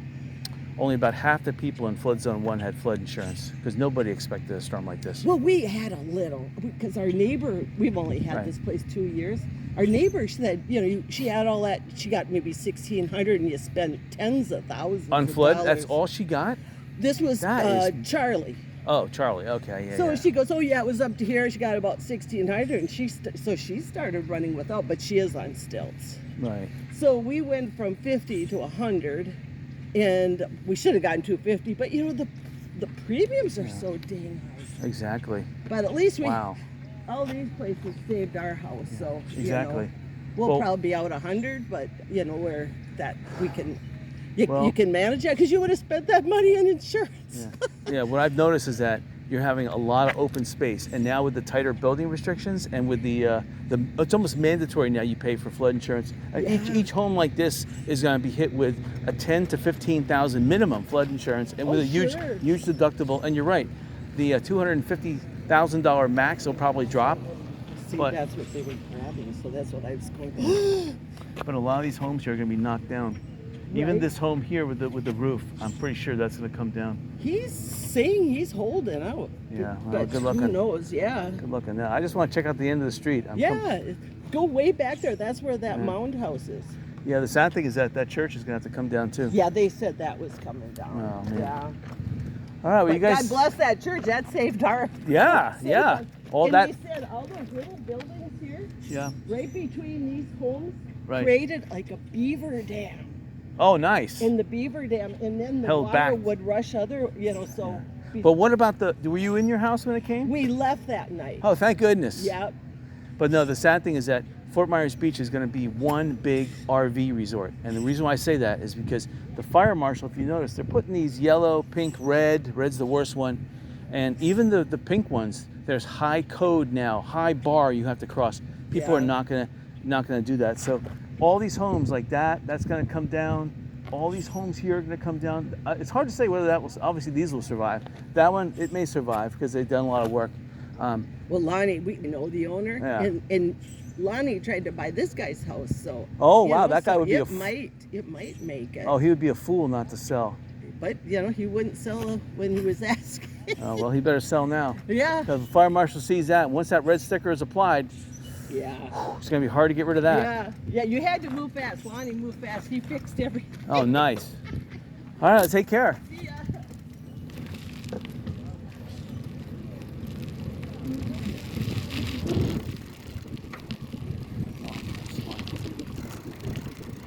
Yeah, that's the thing. If you didn't work fast to get your house in a prepped stage, putting wood on the windows. First you have to gut the inside, then you have to put wood on the windows like this house on the left did. Then the fire marshal will stay away from your house because there's more fish to fry than that one. He even fixed his fence. But the problem is that most of these homes are owned by out-of-state areas, and they can't take time off from work to come down here and spend 2 months fixing up their house. They got to work.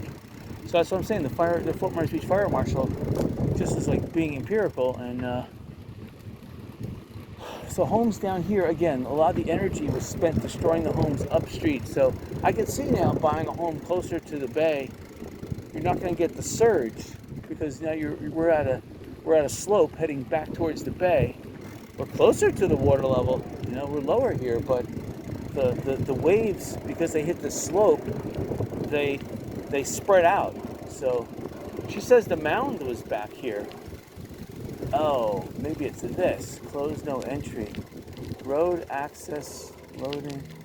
Oh, so I guess there was something back here, but it's closed. So I must have been parked back here somehow. Interesting. So that's exploring. So we did some exploring. And so it's interesting back here. And I guess this is where you park. It's called the Mound House. One way it's closed. The gate's closed. Alright, so this house survived here on the right. On the left, this house survived. There's a little bit of roof damage still. Looks pretty good. This house here survived. Again, they have an RV. Here the air conditioner's going, so all the air conditioners are toast in this area. And that's going to be a $10,000 pretty penny. I mean, $10,000. Wow. I mean, someone's making a profit there.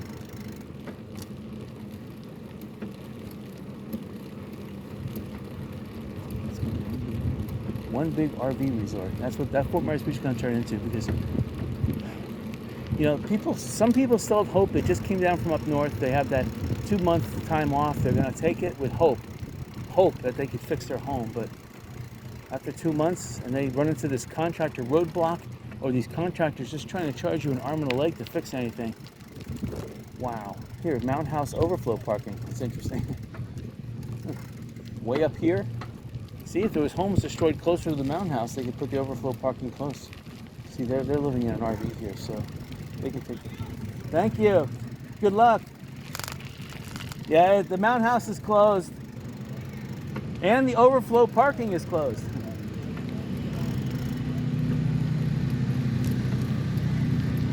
So, yeah, this one wants to save his house, but good luck on that. You can see the power meter boxes are all destroyed. And the wooden staircase is going to be condemned by the fire marshal. So that doesn't look good. Let's see if there's any water in here. Free public Wi-Fi. Let's see.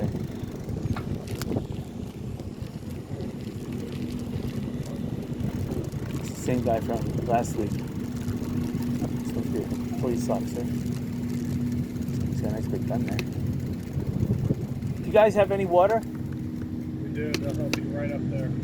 In there? Yeah. Not here? Those are just bottles. Water. Oh yeah, just a bottle. No, right there. Oh, perfect. Oh, I appreciate that. Thank you. Oh, wow. You're a lifesaver.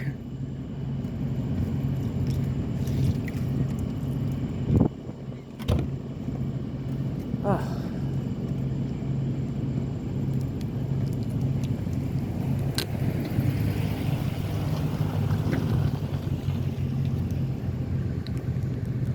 Oh. I got a Powerade. Zero sugar. Oh, maybe it has. I know I shouldn't have drank this. Let's see, I'm just worried if it has aspartame in it. Nice bike. Oh, yeah, it's a cheap bike. I call it my $35 bike because that's all it cost me. It's tall though. You need new tires though. Yeah, tires are completely worn. Definitely need those.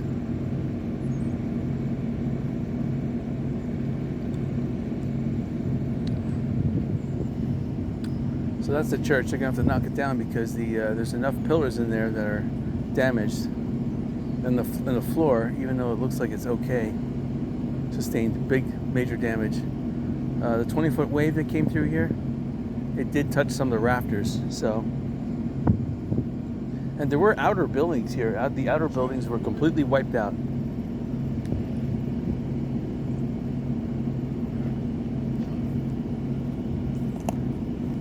Can I have one more? Yeah. Oh, thank you.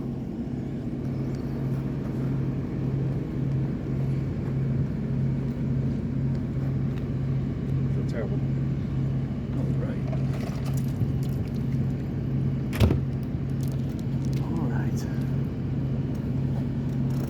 All right, thank you.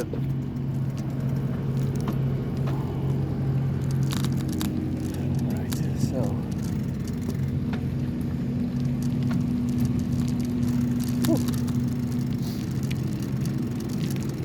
So this is where you pick up food. This is the food bank. And this is where a friend of mine, he's completely dependent. He wasn't really affected per se by the hurricane, but the building that he's living in, the landlord had some. In fact, he just redid the roof. They had a lot of wind damage to the roof, so they're going to have to.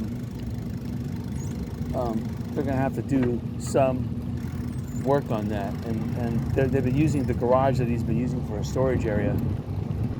And my friend put his refrigerator in the garage. So, long story short, he's basically been having to forego a lot of the refrigerator space that he had. And he lives in an RV, so his RV is really tiny. So he's been using the food bank to supplement some of his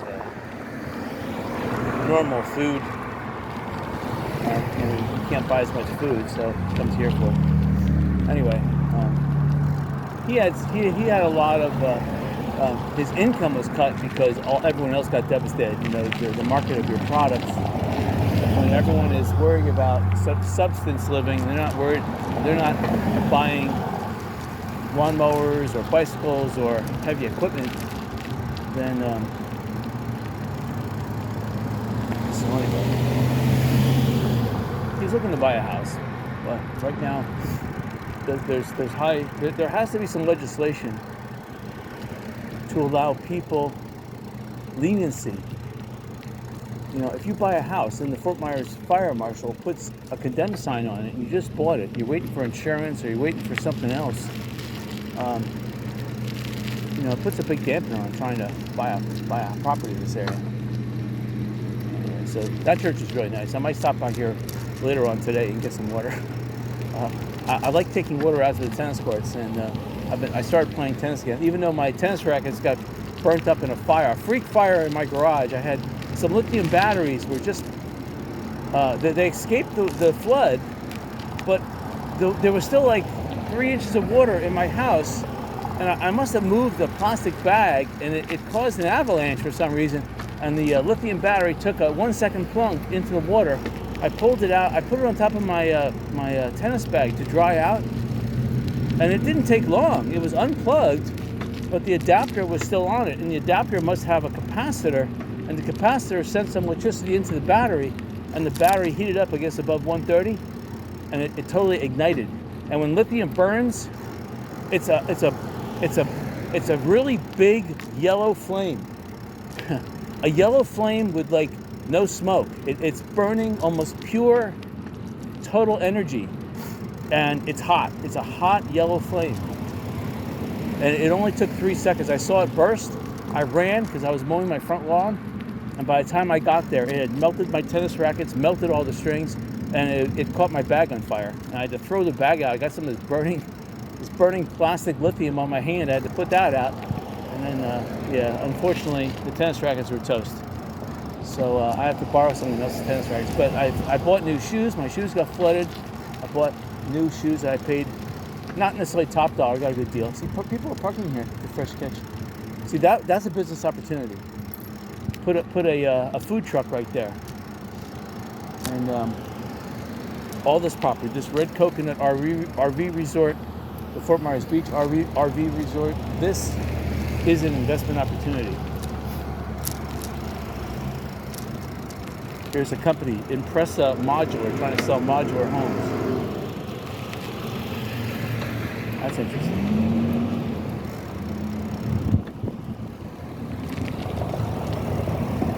So watch out for this terracotta pottery. That's really sharp as well.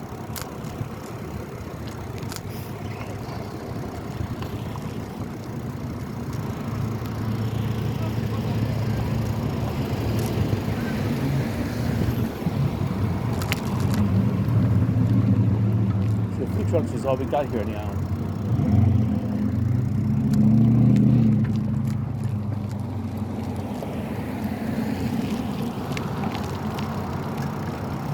Yeah, the beach population, the amount of people walking on the beach right now, it's down. And there are some people that are venturing out in the water, but for the most part, people are still just landlubbers. They're just enjoying the beach, lounging on the beach, not really going in the water, although today is a really hot day. And I'm telling you, that sun is really hot. It must be about 83 degrees outside right now, but it's a lot brighter than it normally is, so there must be a solar prominence flare going on, because that sun is intense. You look at it, it's more so intensely bright than it normally is. Sorry, I had to go on the street because someone just went in this porta potty, and the last thing I want to do is bicycle by a porta potty, have the door open up and kill me.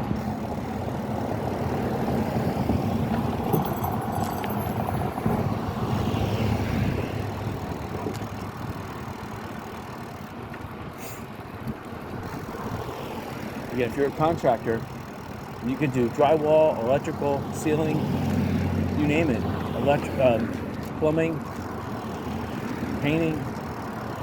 You got a lifetime of business here, uninterrupted. You can charge double what they would normally charge. And there's plenty sandblasting. If you're into concrete work, there is plenty of work here. Or if you just want to drive trucks or operate machines, excavators, backhoes, dump trucks. Even the propane delivery. People living in RVs here, they need propane delivered to them or refueled. So getting a job with a propane distributor, there's plenty of job opportunities. And those you have to work after hours because you want to get to the beach here at the wee hours of the morning to make the propane delivery so you don't have to fight traffic. Unfortunately, I think right now there's a curfew. I'm not sure if propane people are essential workers. You might be able to qualify as an essential worker and then avoid the curfew limitation.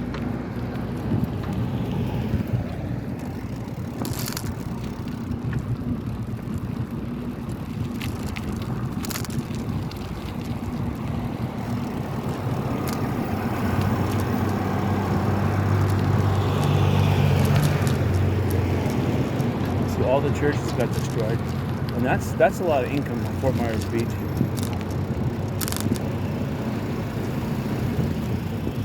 You know, coming up the beach connection straight ahead of us. Again, I like that the building with the big green turtle on the outside.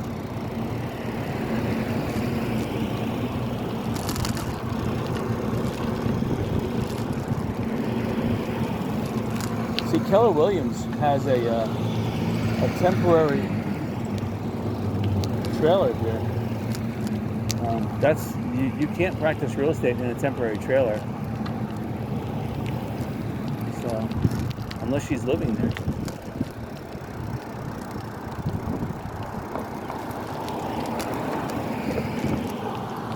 See, the sand is deadly. I had to swerve because I'm holding a water bottle. I'm holding a spent water bottle and a new drink.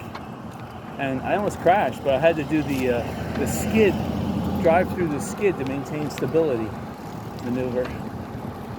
I just passed a garbage can. I need a garbage can.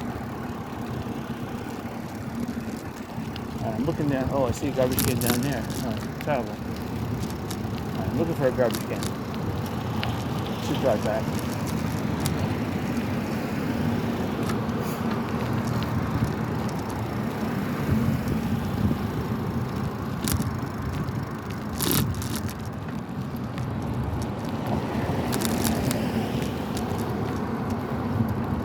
Yep, so Armando's daycare, they're gone. Sad. That was one of the oldest homes on Fort Myers Beach. Gone. A lot of pools though survived at Fort Myers Beach. That's the amazing thing. They're built real strong.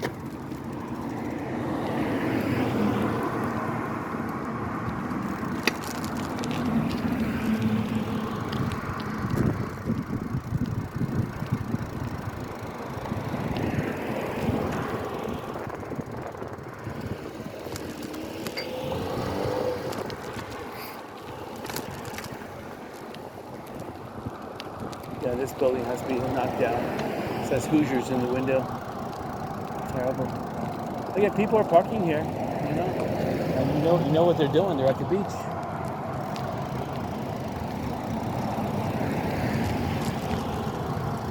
Again, there's gonna be more open space, and this hotel I'm looking at on the left here, it's gone. You're not gonna be able to. Maybe the wing over there they can solve, but it's a lot of damage. See, I noticed that people are not beach going because they're not dressed in their beach clothes. They have like street clothes. Yeah, it's 85 degrees, so it's heating up. The sun makes it feel like 100 degrees. Put on sunblock. Oh shoot, there's more of this sand. Wow. Took a skid there. In fact, there's too much sand coming up. I'm going to bicycle on the street.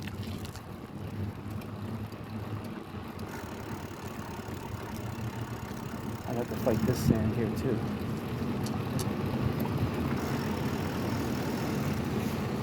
Now the evidence of nails is going away here. I guess the cars are just sucking them up. I'm looking at the beach right now. There are some people dressed in plain old bathing suits, so it's looking brighter. We're getting more. Again, there's plenty of places to park now without paying for it, so that's what's helping Fort Myers Beach out. And because now they don't have to pay for parking, they could share that money with the businesses that are opening. So again, not much, $10. We're saving $10, and some people are paying for parking. I mean, look at this. It's a beautiful day out. So they're still making money. Let's see if they're still at $10. $10.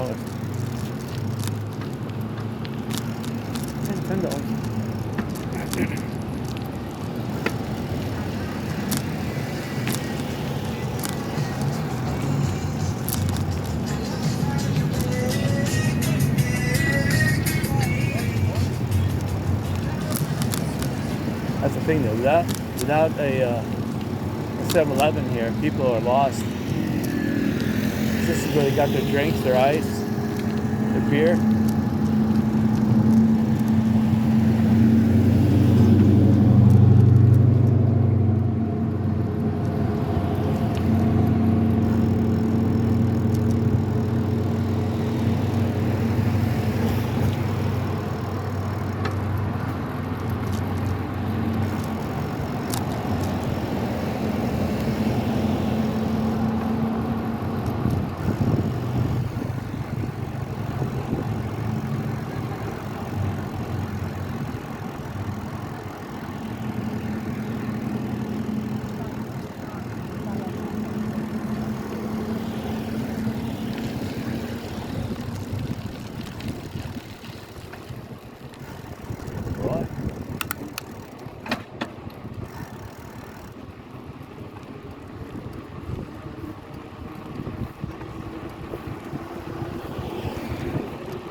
Go over here and see if they have a garbage can first.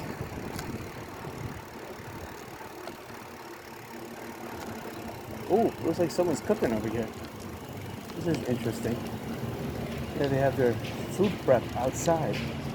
That's interesting.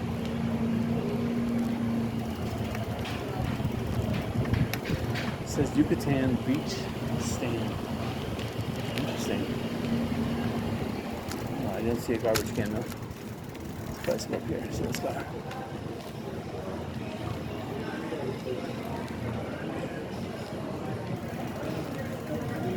This place is getting pretty happy.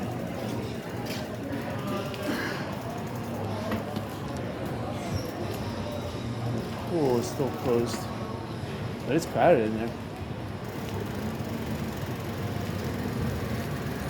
I guess I'll have to do it the old-fashioned way. I don't see a garbage can.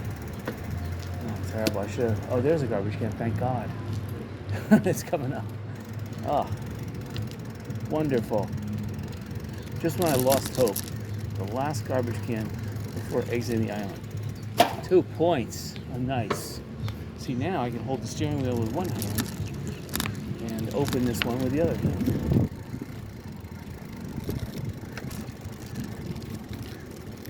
Yeah, no one's coming down at the moment. Wow. It's amazing. I gotta put it on the low gear.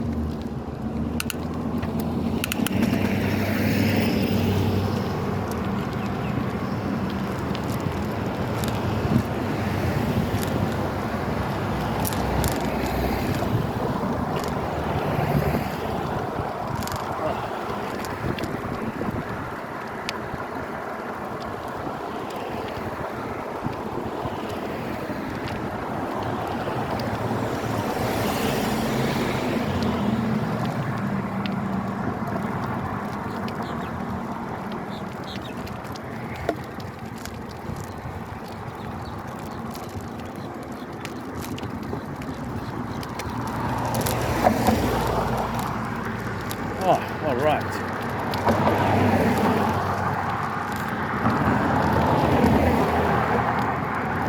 Oh, man, that really hit the spot.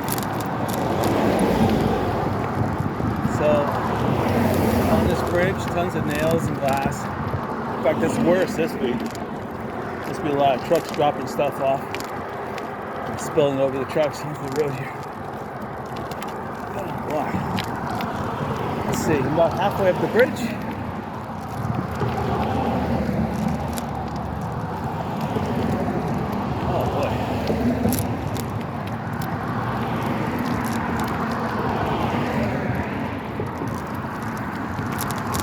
Wow.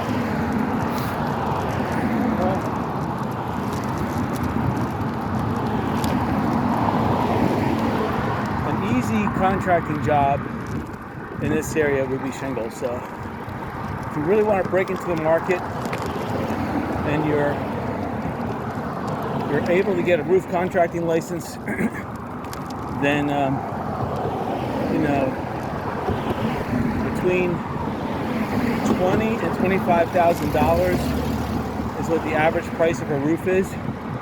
Obviously, you'd have to add more if it's a more than one-story building. And most of the buildings in Fort Myers Beach are they're on stilts, so you can charge a little bit more.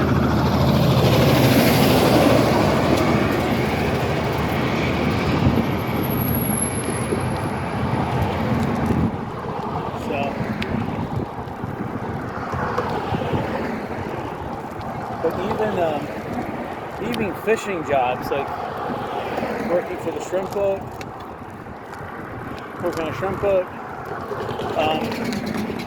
doing fish fillet processing at a fish packing house. Exactly.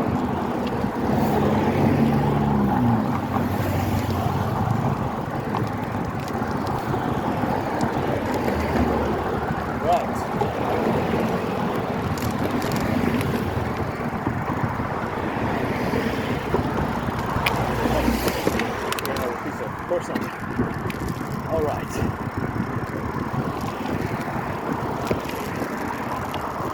There's still a boat with its keel caught on the sandbar in the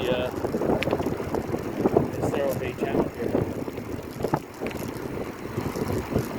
Well, I think it's called Matanzas Pass. Matanzas Pass is the closest one to Fort Myers Beach. What? Oh yeah. Hurricane Pass is the next pass coming up.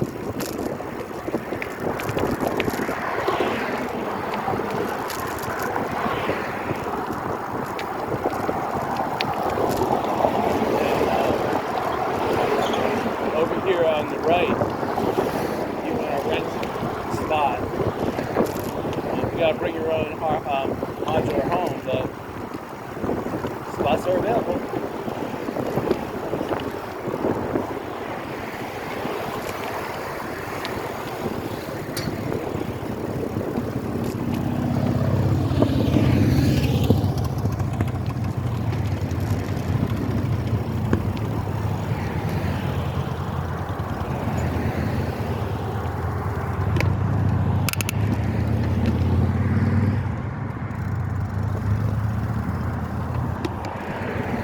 Should have went over right there. The Fort Myers Beach definitely has a new look with all the amount of trees that were wiped out, which is significant. It gives it a new look. I think I really had to come here in the late 70s for it to look the same.